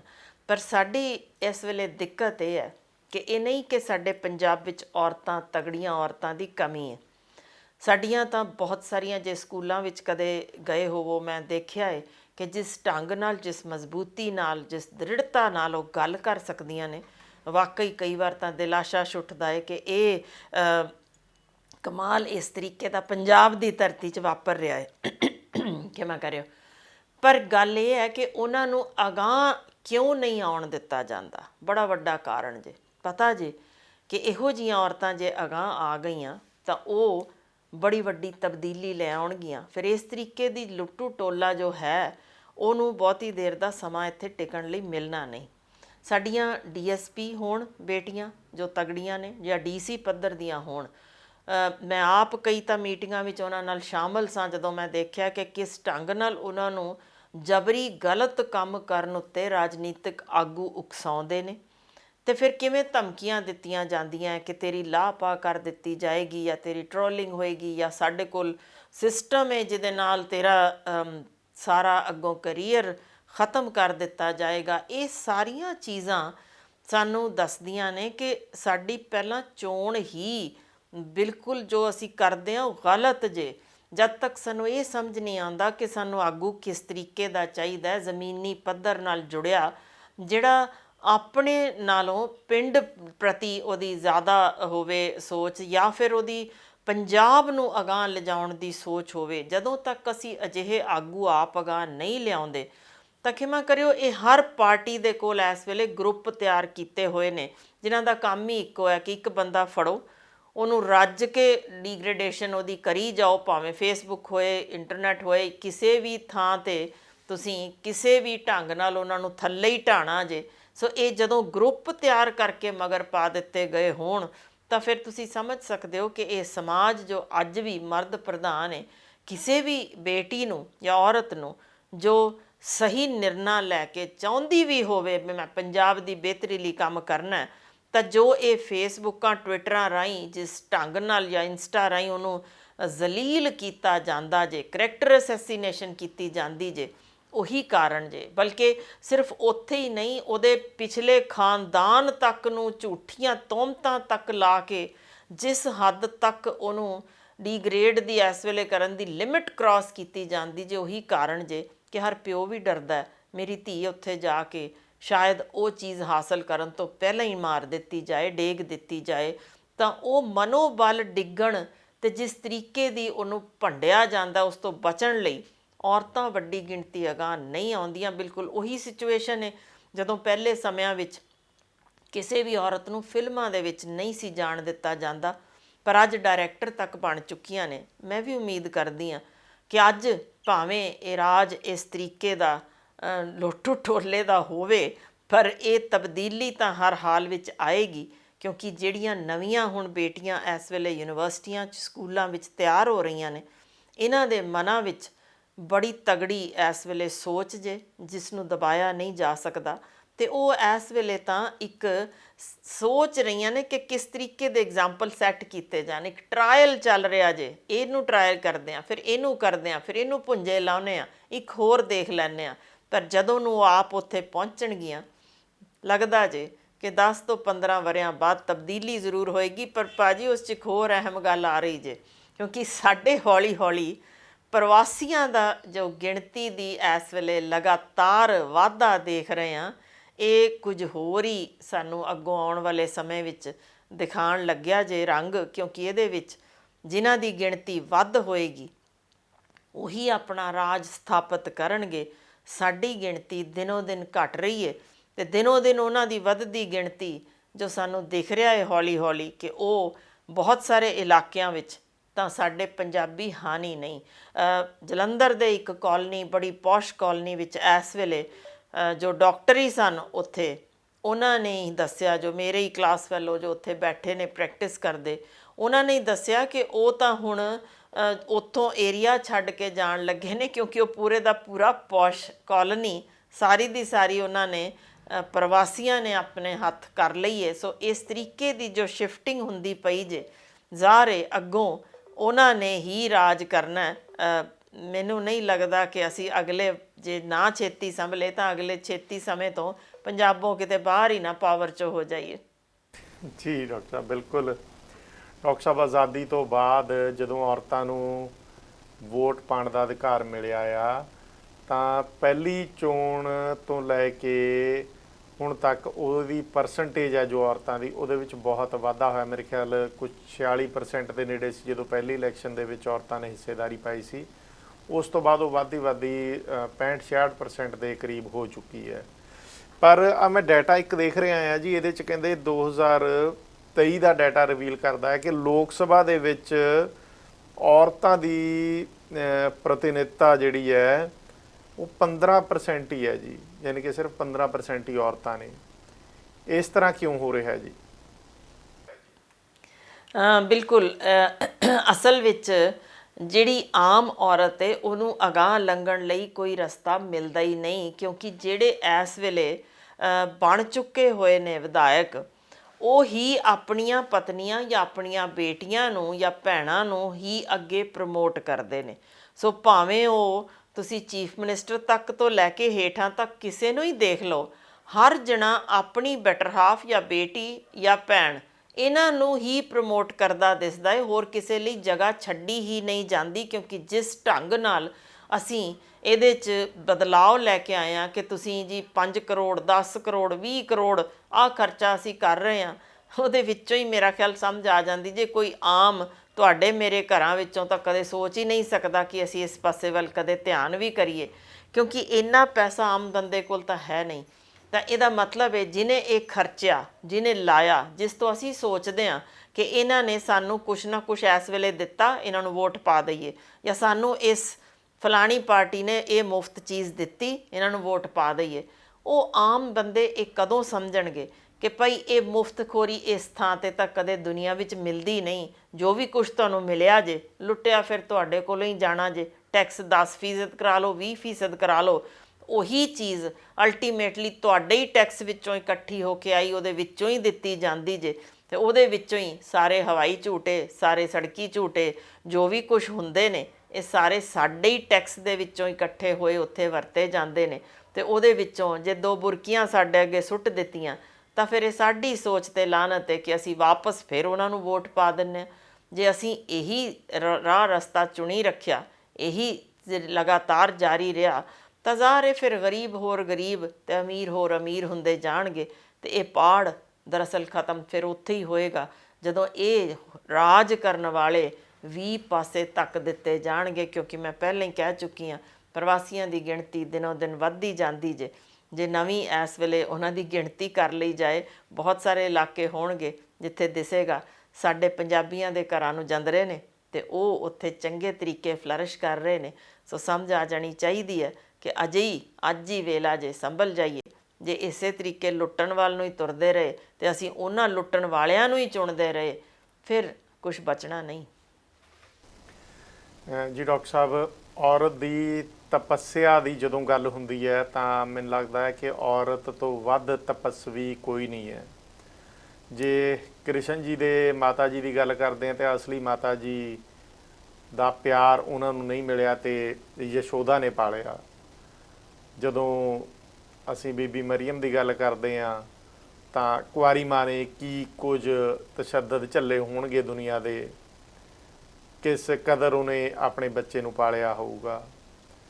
ਜਦੋਂ ਅਸੀਂ ਗੱਲ ਕਰਦੇ ਹਾਂ ਔਰਤ ਦੇ ਬਾਰੇ ਕਿ ਔਰਤ ਤਾਂ ਜੀ ਦਾਸੀ ਹੈ, ਔਰਤ ਨੂੰ ਮਹਿਲਾਂ ਦੇ ਵਿੱਚ ਰਾਜਿਆਂ ਮਹਾਰਾਜਿਆਂ ਨੇ ਜੋ ਹਾਲਾਤ ਬਣਾ ਦਿੱਤੇ ਸੀਗੇ, ਤੋ ਦਾਸੀ ਤੋਂ ਲੈ ਕੇ ਸਫ਼ਰ ਪ੍ਰਤੀਨਿਧਤਾ ਕਰਨ ਦਾ ਉਹਦੇ ਵਿੱਚ ਕਈ ਤਰ੍ਹਾਂ ਦੀਆਂ ਮੁਸ਼ਕਲਾਂ ਦਾ ਸਾਹਮਣਾ ਕਰਨਾ ਪੈਂਦਾ ਹੈ ਔਰਤ ਨੂੰ। ਜਦੋਂ ਔਰਤ ਪ੍ਰਧਾਨ ਬਣਨਾ ਚਾਹੂਗੀ ਤਾਂ ਸ਼ਰਤੀਆ ਗੱਲ ਆ ਕਿ ਮਰਦ ਸਮਾਜ ਨੂੰ ਕਿਤੇ ਚੁਵੇਗਾ ਤਾਂ ਸਹੀ ਇਹ, ਪਰ ਉਹਦਾ ਡਾਕਟਰ ਸਾਹਿਬ ਹੱਲ ਕੀ ਹੈ, ਸੋਲਿਊਸ਼ਨ ਕੀ ਹੈ? ਕਿਉਂਕਿ ਮੈਂ ਦੁਬਾਰਾ ਉਸੇ ਹੋਲੀ ਦੇ ਤਿਉਹਾਰ 'ਤੇ ਆ ਜਾਂਦਾ ਹਾਂ। ਅਸੀਂ ਸ਼ਰਾਬਾਂ ਪੀ ਕੇ ਹਥਿਆਰ ਚੱਕ ਕੇ ਇੱਕ ਦੂਜੇ ਦੇ ਕਤਲ ਵੀ ਕਰ ਦਿੰਦੇ ਹਾਂ, ਕਿਉਂਕਿ ਕੁਦਰਤ ਨੇ ਮਰਦ ਨੂੰ ਔਰਤ ਨਾਲੋਂ ਮਜ਼ਬੂਤ ਬਣਾਇਆ, ਥੋੜ੍ਹਾ ਸਟਰੋਂਗ ਬਣਾਇਆ। ਇਹ ਕੁਦਰਤੀ ਫਿਨੋਮੀਨਨ ਹੈ ਇਹ, ਅਤੇ ਅਸੀਂ ਉਸ ਚੀਜ਼ ਨੂੰ ਪੋਜ਼ਿਟਿਵ ਪਾਸੇ ਤੋਰਨ ਦੀ ਬਜਾਏ, ਔਰਤ ਦਾ ਮਦਦ ਕਰਨ ਦੀ ਬਜਾਏ, ਜੇ ਔਰਤ ਕੋਈ ਘਰ ਦਾ ਕੰਮ ਵੀ ਕਰਦੀ ਹੈ ਤਾਂ ਮੈਨੂੰ ਲੱਗਦਾ ਹੈ ਕਿ ਬੜੀ ਤਪੱਸਿਆ ਆ, ਕਿਉਂਕਿ ਅਸੀਂ ਕਹਿ ਦਿੰਦੇ ਹਾਂ ਭਈ ਔਰਤ ਘਰ ਦਾ ਕੰਮ ਵੀ ਸਾਰਾ ਕਰੇ ਅਤੇ ਉਸ ਤੋਂ ਬਾਅਦ ਪੈਸਾ ਵੀ ਕਮਾ ਕੇ ਲਿਆਏ, ਹੁਣ ਸਰਕਾਰੀ ਨੌਕਰੀ ਵੀ ਲੱਗ ਜਾਏ, ਪਰ ਔਰਤ ਦਾ ਜਿਹੜਾ ਘਰ ਦਾ ਕੰਮ ਕੀਤਾ ਉਹ ਕਿਸੇ ਗਿਣਤੀ ਦੇ ਵਿੱਚ ਨਹੀਂ ਆਉਂਦਾ ਜੀ। ਅਤੇ ਇਸ ਤਪੱਸਿਆ ਬਾਰੇ ਅਤੇ ਇਸ ਸਟਰਗਲ ਬਾਰੇ, ਇਸ ਸੰਘਰਸ਼ ਬਾਰੇ ਕੀ ਸੋਲਿਊਸ਼ਨ ਕੀ ਹੈ ਜੀ? ਤੁਸੀਂ ਪਤਾ ਜੇ ਮੈਨੂੰ ਕਿਸ ਥਾਂ ਤੇ ਇਹ ਚੀਜ਼ ਸੋਲਿਊਸ਼ਨ ਪੁੱਛ ਰਹੇ ਹੋ, ਜਿੱਥੇ ਸਾਡੀ ਪ੍ਰੈਜ਼ੀਡੈਂਟ ਆਫ ਇੰਡੀਆ ਨੂੰ ਵੀ ਅਜੇ ਕੁਝ ਥਾਵਾਂ ਤੇ ਧਾਰਮਿਕ ਥਾਵਾਂ ਤੇ ਵੜਨ ਨਹੀਂ ਦਿੱਤਾ ਜਾਂਦਾ ਕਿਉਂਕਿ ਉਹਦੀ ਜਾਤ ਪਾਤ ਦਾ ਰੌਲਾ ਹੋਵੇ। ਉਸ ਥਾਂ ਤੇ ਉਸ ਮੁਲਕ ਵਿੱਚ ਅਸੀਂ ਗੱਲ ਕਰਨ ਲੱਗੇ ਹਾਂ ਔਰਤ ਦੀ ਤਰੱਕੀ ਦੀ, ਪਰ ਗੱਲ ਇਹ ਹੈ ਕਿ ਸਾਡੀ ਜ਼ਿੰਦਗੀ ਜਿੱਥੋਂ ਸ਼ੁਰੂ ਹੋਈ ਸੀ ਕਿ ਔਰਤ ਨੂੰ ਪਰਦੇ ਪਿੱਛੇ ਧੱਕਿਆ ਗਿਆ ਸੀ, ਜਿਸ ਤਰੀਕੇ ਉਹਦੀ ਕੋਈ ਖਾਸ ਮੰਨੀ ਨਹੀਂ ਸੀ ਜਾਂਦੀ, ਉਹਨੂੰ ਜਿਸ ਤਰੀਕੇ ਨਪੀੜਿਆ ਗਿਆ ਸੀ, ਉੱਥੋਂ ਅੱਜ ਦੇ ਦਿਨ ਵੱਲ ਝਾਤ ਮਾਰੀਏ ਜਿੱਥੇ ਉਹਨੂੰ ਵੋਟ ਪਾਉਣ ਦਾ ਹੱਕ ਜੇ, ਉਹਨੂੰ ਬਹੁਤ ਉੱਚੀ ਉਡਾਰੀ ਮਾਰਨ ਦਾ ਵੀ ਹੱਕ ਜੇ, ਉਹ ਤਗੜੀ ਬਿਜ਼ਨਸ ਵੂਮਨ ਬਣ ਚੁੱਕੀ ਏ, ਉਹ ਜਿਸ ਤਰੀਕੇ ਦੀਆਂ ਪਦਵੀਆਂ 'ਤੇ ਪਹੁੰਚੀ ਏ, ਜਾਂ ਵਧੀਆ ਸਪੋਰਟਸ ਪਰਸਨ ਜਿਸ ਤਰੀਕੇ ਉਹਨੇ ਨਾਮ ਕਮਾਇਆ। ਹਾਲਾਂਕਿ ਤੁਹਾਨੂੰ ਪਤਾ ਜੇ ਕਿ ਸਾਡੀਆਂ ਖਿਡਾਰਨਾਂ ਨਾਲ ਵੀ ਕਿਸ ਤਰੀਕੇ ਸਰੀਰਕ ਸ਼ੋਸ਼ਣ ਹੁੰਦਾ ਅਤੇ ਫਿਰ ਉਹਨਾਂ ਨੂੰ ਨਿਆਂ ਨਹੀਂ ਮਿਲਦਾ। ਸੋ ਗੱਲ ਇਹ ਹੈ ਕਿ ਔਰਤ ਅਜੇ ਆਪਣੇ ਆਪ ਨੂੰ ਸਥਾਪਿਤ ਕਰ ਰਹੀ ਹੈ, ਹਰ ਥਾਂ 'ਤੇ ਪਹੁੰਚ ਰਹੀ ਹੈ। ਉਹਨੇ ਬਹੁਤ ਕੁਛ ਅਜਿਹਾ ਕਰਕੇ ਦਿਖਾ ਦਿੱਤਾ ਜੋ ਸ਼ਾਇਦ ਪੁਰਾਣੇ ਸਮਿਆਂ ਵਿੱਚ ਸੋਚਿਆ ਵੀ ਨਹੀਂ ਸੀ ਜਾ ਸਕਦਾ। ਫੌਜ ਵਿੱਚ ਵੀ ਹੈ, ਜਹਾਜ਼ ਵੀ ਉਡਾਉਂਦੀ ਜੇ, ਸਭ ਕੁਛ ਕਰ ਰਹੀ ਹੈ, ਪਰ ਅਜੇ ਲੜਾਈ ਬਹੁਤ ਲੰਬੀ ਜੇ, ਜੰਗ ਅਜੇ ਜਾਰੀ ਰਹਿਣੀ ਹੈ। ਇਹ ਸ਼ਾਇਦ ਅਗਲੇ ਹੋਰ 100 ਵਰ੍ਹੇ ਲੱਗ ਜਾਣ ਜਿੱਥੇ ਅਸੀਂ ਉਮੀਦ ਕਰਦੇ ਹਾਂ ਕਿ ਔਰਤ ਫਿਰ ਦੁਬਾਰਾ ਉਹਨਾਂ ਪਦਵੀਆਂ 'ਤੇ ਪਹੁੰਚੇਗੀ, ਕਿਉਂਕਿ ਜਦ ਤੱਕ ਇਸ ਧਰਤੀ 'ਤੇ ਸਾਡੇ ਹੀ ਹਿੰਦੁਸਤਾਨ ਵਿੱਚ ਇੱਕ ਜੱਜ ਨੂੰ ਇੱਛਾ ਮੌਤ ਮੰਗਣੀ ਪਵੇ ਕਿ ਮੈਂ ਸਭ ਕੁਛ ਕਰ ਲਿਆ, ਪਰ ਜਿਸ ਤਰੀਕੇ ਦਾ ਇਸ ਪਦਵੀ 'ਤੇ ਪਹੁੰਚ ਕੇ ਵੀ ਮੇਰਾ ਸਰੀਰਕ ਸ਼ੋਸ਼ਣ ਹੋ ਰਿਹਾ, ਤਾਂ ਮੈਂ ਆਮ ਔਰਤ ਦੀ ਕੀ ਗੱਲ ਕਰਾਂ, ਉਹਨੂੰ ਕਦੋਂ ਨਿਆਂ ਮਿਲੇਗਾ? ਸੋ ਇਸ ਕਰਕੇ ਹੀ ਮੈਂ ਵਾਰ-ਵਾਰ ਕਹਿ ਰਹੀ ਹਾਂ ਕਿ ਜੰਗ ਅਜੇ ਬਹੁਤ ਲੰਬੀ ਜੇ, ਜਾਰੀ ਰਹਿਣੀ ਚਾਹੀਦੀ ਹੈ, ਪਰ ਹੌਲੀ-ਹੌਲੀ ਜਿਸ ਤਰੀਕੇ ਦਾ ਬਦਲਾਅ ਸ਼ੁਰੂ ਹੋਇਆ, ਉਮੀਦ ਜ਼ਰੂਰ ਕਰ ਸਕਦੇ ਹਾਂ ਕਿ ਸਾਡੀਆਂ ਔਰਤਾਂ ਕਦੇ ਤਾਂ ਉਹਨਾਂ ਥਾਵਾਂ 'ਤੇ ਪਹੁੰਚ ਕੇ ਵਧੀਆ ਫੈਸਲੇ ਵੀ ਲੈਣਗੀਆਂ, ਵਧੀਆ ਜੱਜ ਵੀ ਬਣਨਗੀਆਂ, ਅਤੇ ਸਾਡੀਆਂ ਹੀ ਔਰਤਾਂ ਜਿਸ ਢੰਗ ਨਾਲ ਪੋਲੀਟੀਕਲ ਪਾਵਰ ਦੇ ਵਿੱਚ ਆ ਕੇ ਸਹੀ ਮਾਇਨਿਆਂ ਵਿੱਚ ਦਬੰਗ ਔਰਤਾਂ ਜਦ ਤੱਕ ਬਣ ਕੇ ਨਹੀਂ ਨਿਕਲਦੀਆਂ, ਉਦੋਂ ਤੱਕ ਤਾਂ ਇਸੇ ਤਰੀਕੇ ਸ਼ੋਸ਼ਣ ਦਾ ਸ਼ਿਕਾਰ ਹੁੰਦੀਆਂ ਰਹਿਣਗੀਆਂ। ਸੋ ਅੱਜ ਵੀ ਲੋੜ ਏ ਸਾਡੀਆਂ ਮਾਵਾਂ ਨੂੰ ਕਿ ਉਹ ਆਪਣੇ ਪੁੱਤਰਾਂ ਨੂੰ ਸਹੀ ਦਿਸ਼ਾ ਦਿਖਾ ਦੇਣ। ਜਦੋਂ ਇਹ ਰਸਤਾ ਸ਼ੁਰੂ ਹੋ ਗਿਆ, ਸੱਚ ਜਾਣਿਓ ਕਿ ਕਿਸੇ ਵੀ ਘਰ ਦੀ ਮਜ਼ਬੂਤੀ ਉਹਦੀਆਂ ਨੀਹਾਂ ਤੋਂ ਸ਼ੁਰੂ ਹੁੰਦੀ ਜੇ। ਜਦੋਂ ਅਸੀਂ ਪੁੱਤਰਾਂ ਨੂੰ ਇਹ ਸਿੱਖਿਆ ਦੇ ਦਿੱਤੀ, ਉਹਨਾਂ ਦੀ ਨੀਂਹ ਮਜ਼ਬੂਤ ਕਰ ਦਿੱਤੀ, ਉਹਨਾਂ ਦੀ ਚਰਿੱਤਰ ਮਜ਼ਬੂਤ ਕਰ ਦਿੱਤਾ, ਤਾਂ ਇਹ ਤਬਦੀਲੀ ਛੇਤੀ ਆ ਸਕਦੀ ਹੈ। ਸੋ ਜ਼ਿੰਮੇਵਾਰੀ ਮਾਵਾਂ 'ਤੇ ਹੈ, ਕਦੋਂ ਚੁੱਕਦੀਆਂ ਨੇ ਕਿ ਉਹ ਆਪਣੀ ਜਿਨਸ ਨਾਲ ਨਿਆਂ ਕਰ ਸਕਣ, ਅਤੇ ਜਦੋਂ ਵੀ ਇਹ ਰਾਹ ਉਹਨਾਂ ਨੇ ਸਹੀ ਤਰੀਕੇ ਚੁਣ ਲਿਆ, ਤਬਦੀਲੀ ਉਸੇ ਦਿਨ ਤੋਂ ਸ਼ੁਰੂ ਹੋ ਸਕਦੀ ਹੈ। ਜੀ ਡਾਕਟਰ ਸਾਹਿਬ, ਪਹਿਲੀ ਸਿੱਖ ਬੇਬੇ ਨਾਨਕੀ ਨੂੰ ਮੰਨਿਆ ਜਾਂਦਾ ਕਿਉਂਕਿ ਉਹਨਾਂ ਨੇ ਗੁਰੂ ਨਾਨਕ ਦੀ ਪਹਿਚਾਣ ਕਰ ਲਈ ਸੀ। ਸੋ ਸਿੱਖ ਧਰਮ ਵੀ ਉੱਥੇ ਸ਼ੁਰੂ ਹੋਇਆ, ਪਰ ਬਹੁਤ ਜ਼ਿਆਦਾ ਹੇਠਾਂ ਚਲਾ ਗਿਆ ਜੀ ਇਸ ਵੇਲੇ ਕਦਰਾਂ ਕੀਮਤਾਂ ਦੇ ਮਸਲੇ ਦੇ ਵਿੱਚ। ਗੁਰੂਆਂ ਪੀਰਾਂ ਦੀਆਂ ਗੱਲਾਂ ਜੋ ਉਹਨਾਂ ਨੇ ਸੁਣੀਆਂ ਜਾਂ ਪੜ੍ਹੀਆਂ, ਉਹਦੇ ਤੋਂ ਅਸੀਂ ਬਹੁਤ ਪਿਛਾਂਹ ਹਟ ਚੁੱਕੇ ਹਾਂ। ਅਤੇ ਦੁਬਾਰਾ ਹੋਲੀ ਦਾ ਤਿਉਹਾਰ ਸਿਰ 'ਤੇ ਹੈ, ਉਹਦੇ ਲਈ ਤੁਸੀਂ ਕੁੜੀਆਂ ਨੂੰ, ਬਾਲੜੀਆਂ ਨੂੰ, ਉਹਨਾਂ ਔਰਤਾਂ ਨੂੰ ਜੋ ਹੋਲੀ ਖੇਡਣਾ ਚਾਹੁੰਦੀਆਂ ਨੇ, ਕਿਉਂਕਿ ਮੈਂ ਦੇਖਿਆ ਆ ਅਮਰੀਕਾ ਦੇ ਵਿੱਚ, ਕੈਨੇਡਾ ਦੇ ਵਿੱਚ ਵੀ ਹੋਲੀ ਖੇਡੀ ਜਾਂਦੀ ਹੈ, ਇੱਥੇ ਫੁੱਲਾਂ ਦੀ ਹੋਲੀ ਵੀ ਖੇਡੀ ਜਾਂਦੀ ਹੈ, ਇੱਥੇ ਨੈਚੁਰਲ ਕਲਰਸ ਦੇ ਨਾਲ, ਟੈਲਕਮ ਪਾਊਡਰ ਦੇ ਨਾਲ ਬੱਚੇ ਹੋਲੀ ਖੇਡਦੇ ਨੇ। ਹੋਲੀ ਦੇ ਦਿਨਾਂ ਲਈ ਤੁਸੀਂ ਕੁੜੀਆਂ ਨੂੰ ਖਾਸ ਕਰ ਕੀ ਸੰਦੇਸ਼ ਦੇਣਾ ਚਾਹੋਗੇ ਕਿ ਕਿਸ ਤਰ੍ਹਾਂ ਸੇਫ ਹੋਲੀ ਖੇਡਣ, ਤਾਂ ਕਿ ਉਹ ਆਪਣੀ ਸੈਲਫ ਜਿਹੜਾ ਇੱਜ਼ਤ ਹੈ ਉਹਨੂੰ ਵੀ ਬਚਾ ਕੇ ਰੱਖਣ ਅਤੇ ਹੋਲੀ ਦਾ ਜਾਂ ਤਿਉਹਾਰਾਂ ਦਾ ਆਨੰਦ ਵੀ ਮਾਣ ਸਕਣ? ਹਾਂਜੀ ਬਿਲਕੁਲ ਭਾਜੀ, ਮੈਨੂੰ ਲੱਗਦਾ ਹੈ ਕਿ ਸਿਰਫ ਬੇਟੀਆਂ ਨੂੰ ਨਹੀਂ, ਬੇਟਿਆਂ ਨੂੰ ਵੀ ਜ਼ਰੂਰ ਇਹੋ ਚੀਜ਼ ਸਿੱਖਿਆ ਦੇਣ ਦੀ ਲੋੜ ਹੈ ਕਿ ਜੇ ਮਾਂ, ਹਰ ਮਾਂ ਇਹ ਜ਼ਿੰਮੇਵਾਰੀ ਚੁੱਕ ਲਵੇ ਕਿ ਆਪਣੇ ਬੇਟੇ ਨੂੰ ਇਹ ਵੀ ਕਹਿ ਦੇਵੇ ਕਿ ਭਾਈ ਜਿਸ 'ਤੇ ਤੂੰ ਰੰਗ ਪਾਉਣ ਚੱਲਿਆ ਜਾਂ ਜਿਸ ਨਾਲ ਵੀ ਕੋਈ ਮਾੜੀ ਹਰਕਤ ਕਰਨ ਲੱਗਿਆ, ਇੱਕ ਵਾਰ ਧਿਆਨ ਕਰੀ ਤੇਰੀ ਮਾਂ ਜਾਂ ਤੇਰੀ ਭੈਣ ਜਾਂ ਤੇਰੀ ਧੀ ਨਾਲ ਜੇ ਇਹੋ ਕੋਈ ਕੁਛ ਕਰ ਰਿਹਾ ਕਿ ਤੈਨੂੰ ਚੰਗਾ ਲੱਗੇਗਾ, ਜੇ ਨਹੀਂ ਤਾਂ ਫਿਰ ਇਹ ਚੀਜ਼ ਤੋਂ ਗੁਰੇਜ਼ ਕਰ। ਸੋ ਜਦੋਂ ਮਾਂ ਨੇ ਇਸ ਤਰੀਕੇ ਆਪਣੇ ਪੁੱਤਰ ਬਾਹਰ ਘੱਲੇ ਤਾਂ ਫਿਰ ਸਾਨੂੰ ਚੰਗੀ ਤਰ੍ਹਾਂ ਅੰਦਾਜ਼ਾ ਹੋ ਜਾਂਦਾ ਕਿ ਇਹੋ ਜਿਹੀਆਂ ਮਾੜੀਆਂ ਜੋ ਹਰਕਤਾਂ 'ਚ ਜ਼ਰੂਰ ਕਮੀ ਆਏਗੀ। ਬਿਲਕੁਲ ਉਸੇ ਤਰ੍ਹਾਂ ਇਹ ਨਾ ਸੋਚੀਏ ਕਿ ਔਰਤ ਹਰ ਪਾਸਿਓਂ ਹਮੇਸ਼ਾ ਹੀ ਠੀਕ ਹੈ। ਸਾਡੀਆਂ ਬੇਟੀਆਂ ਵੀ ਕਈ ਵਾਰ ਹੱਦਾਂ ਟੱਪ ਜਾਂਦੀਆਂ ਨੇ। ਅਜਿਹੀ ਇੱਕ ਜਾਂ ਇੱਕਾ ਦੁੱਕਾ ਨਹੀਂ ਬਲਕਿ ਅਣਗਿਣਤ ਉਦਾਹਰਨਾਂ ਨੇ ਜਿੱਥੇ ਬੇਟੀਆਂ ਨੇ ਧੱਕੇ ਕੀਤੇ ਅਤੇ ਝੂਠੇ ਇਲਜ਼ਾਮਾਂ ਦੇ ਨਾਲ ਬੇਟੇ ਵੀ ਫਸਾਏ ਅਤੇ ਦੂਜੇ ਘਰ ਨੂੰ ਬਰਬਾਦ ਵੀ ਕੀਤਾ। ਸੋ ਇਹੋ ਸਲਾਹ ਮੈਂ ਉਹਨਾਂ ਨੂੰ ਵੀ ਦੇਣਾ ਚਾਹੁੰਦੀ ਹਾਂ, ਉਹਨਾਂ ਬੇਟੀਆਂ ਨੂੰ ਜਿਹੜਾ ਕਿਸੇ ਹੋਰ ਦਾ ਟੱਬਰ ਬਰਬਾਦ ਕਰਦੀਆਂ ਨੇ, ਕਿ ਭਾਈ ਤੇਰੇ ਘਰ ਵਿੱਚ ਵੀ ਤੇਰੀ ਭਰਜਾਈ ਵੀ ਇਹੋ ਕੁਛ ਕਰ ਸਕਦੀ ਹੈ, ਅਤੇ ਜੇ ਤੈਨੂੰ ਚੰਗਾ ਨਹੀਂ ਲੱਗਦਾ ਫਿਰ ਕਿਸੇ ਹੋਰ ਦਾ ਘਰ ਬਰਬਾਦ ਨਾ ਕਰੋ। ਸੋ ਇਹ ਸੁਨੇਹਾ ਦੋਨਾਂ ਨੂੰ ਬਰਾਬਰ ਦਾ ਜਾਣਾ ਚਾਹੀਦਾ ਕਿ ਸਮਾਜ ਤੁਰਦਾ ਜੇ ਜਦੋਂ ਗੱਡੀ ਦੇ ਦੋਵੇਂ ਪਹੀਏ ਬਰਾਬਰ ਹੋਣ। ਤਾੜੀ ਵੀ ਦੋ ਹੱਥਾਂ ਨਾਲ ਵੱਜਦੀ ਜੇ, ਇਕੱਲਾ ਕਸੂਰ ਜੇ ਅਸੀਂ ਮਰਦ ਦਾ ਕੱਢਦੇ ਹਾਂ, ਮੈਂ ਇਸ ਨੂੰ ਸਹੀ ਨਹੀਂ ਮੰਨਦੀ। ਬਹੁਤ ਥਾਵਾਂ 'ਤੇ ਔਰਤਾਂ ਨੇ ਇੰਨੇ ਕੁ ਝੂਠੇ ਲਾਛਣ ਲਾ ਕੇ ਬਲਾਤਕਾਰ ਤੱਕ ਦੇ ਵੀ ਝੂਠ ਜਿਸ ਤਰੀਕੇ ਦੇ ਸਾਹਮਣੇ ਆਏ ਨੇ। ਸੋ ਲੱਗਦਾ ਜੇ ਕਿ ਟ੍ਰੇਨਿੰਗ ਦੋਨਾਂ ਨੂੰ ਦੇਣ ਦੀ ਲੋੜ ਹੈ, ਪਰ ਜ਼ਿੰਮੇਵਾਰੀ ਫਿਰ ਘਰ ਵਿੱਚ ਜ਼ਿਆਦਾਤਰ ਮਾਂ ਦੀ ਬਣ ਜਾਂਦੀ ਹੈ, ਕਿਉਂਕਿ ਪਿਓ ਲਈ ਅਸੀਂ ਹੋਰ ਜ਼ਿੰਮੇਵਾਰੀਆਂ ਦਿੱਤੀਆਂ ਹੋਈਆਂ ਨੇ। ਪਰ ਜੇ ਕਿਤੇ ਮਾਪੇ ਦੋਵੇਂ ਆਪਣੇ ਇਸ ਤਰੀਕੇ ਦੇ ਚਰਿੱਤਰ ਵਾਲੇ ਬੱਚੇ, ਦੋਵੇਂ ਮੁੰਡਾ ਹੋਵੇ ਜਾਂ ਕੁੜੀ, ਇੱਕੋ ਜਿਹੀ ਸਿੱਖਿਆ ਦੇ ਸਕਣ ਤਾਂ ਮੈਂ ਤਾਂ ਅੱਗੇ ਹੀ ਕਿਹਾ ਕਿ ਸਮਾਜ ਨੂੰ ਬਦਲਦਿਆਂ ਇੱਕੋ ਹੀ ਦਿਨ ਲੱਗੇਗਾ। ਕਿਉਂਕਿ ਜੇ ਰਾਤ 12 ਵਜੇ ਸਾਡੀ ਧੀ ਬਾਹਰੋਂ ਆਉਂਦੀ ਅਸੀਂ ਡਰਦੇ ਹਾਂ ਤਾਂ ਕਿਸ ਤੋਂ ਡਰਦੇ ਹਾਂ? ਕਿਸੇ ਮਾਂ ਦੇ ਕੁੱਖੋਂ ਜੰਮੇ ਪੁੱਤਰ 'ਤੇ। ਅਤੇ ਜਦੋਂ ਉਸ ਪੁੱਤਰ 'ਤੇ ਰੋਕ ਲੱਗੇਗੀ, ਯਕੀਨਨ ਸਾਡੀਆਂ ਧੀਆਂ ਆਜ਼ਾਦ ਘੁੰਮ ਸਕਣਗੀਆਂ। ਪਰ ਆਜ਼ਾਦੀ ਆਪਣੇ ਕੱਪੜੇ ਘਟਾਉਣ ਨਾਲ ਨਹੀਂ ਹੁੰਦੀ, ਨੁਮਾਇਸ਼ ਕਰਨ ਨਾਲ ਨਹੀਂ ਹੁੰਦੀ। ਆਪਣੀ ਇੱਜ਼ਤ ਕਰਵਾਉਣ ਲਈ ਤੁਸੀਂ ਆਪਣੇ ਕਰੈਕਟਰ ਨੂੰ ਉੱਚਾ ਚੁੱਕੋਗੇ ਤਾਂ ਜਿਹੜੀ ਵੀ ਬੇਟੀ ਦੇ ਅੱਖਾਂ ਵਿੱਚ ਮਾਂ ਦੁਰਗਾ ਦੀ ਅੱਗ ਹੋਏਗੀ ਜਾਂ ਮਾਂ ਚੰਡੀ ਦਿਸਦੀ ਹੋਏਗੀ, ਕੀ ਮਜਾਲ ਹੈ ਕੋਈ ਵੀ ਉਸ ਵੱਲ ਮਾੜੀ ਨਜ਼ਰ ਨਾਲ ਤੱਕ ਸਕੇ।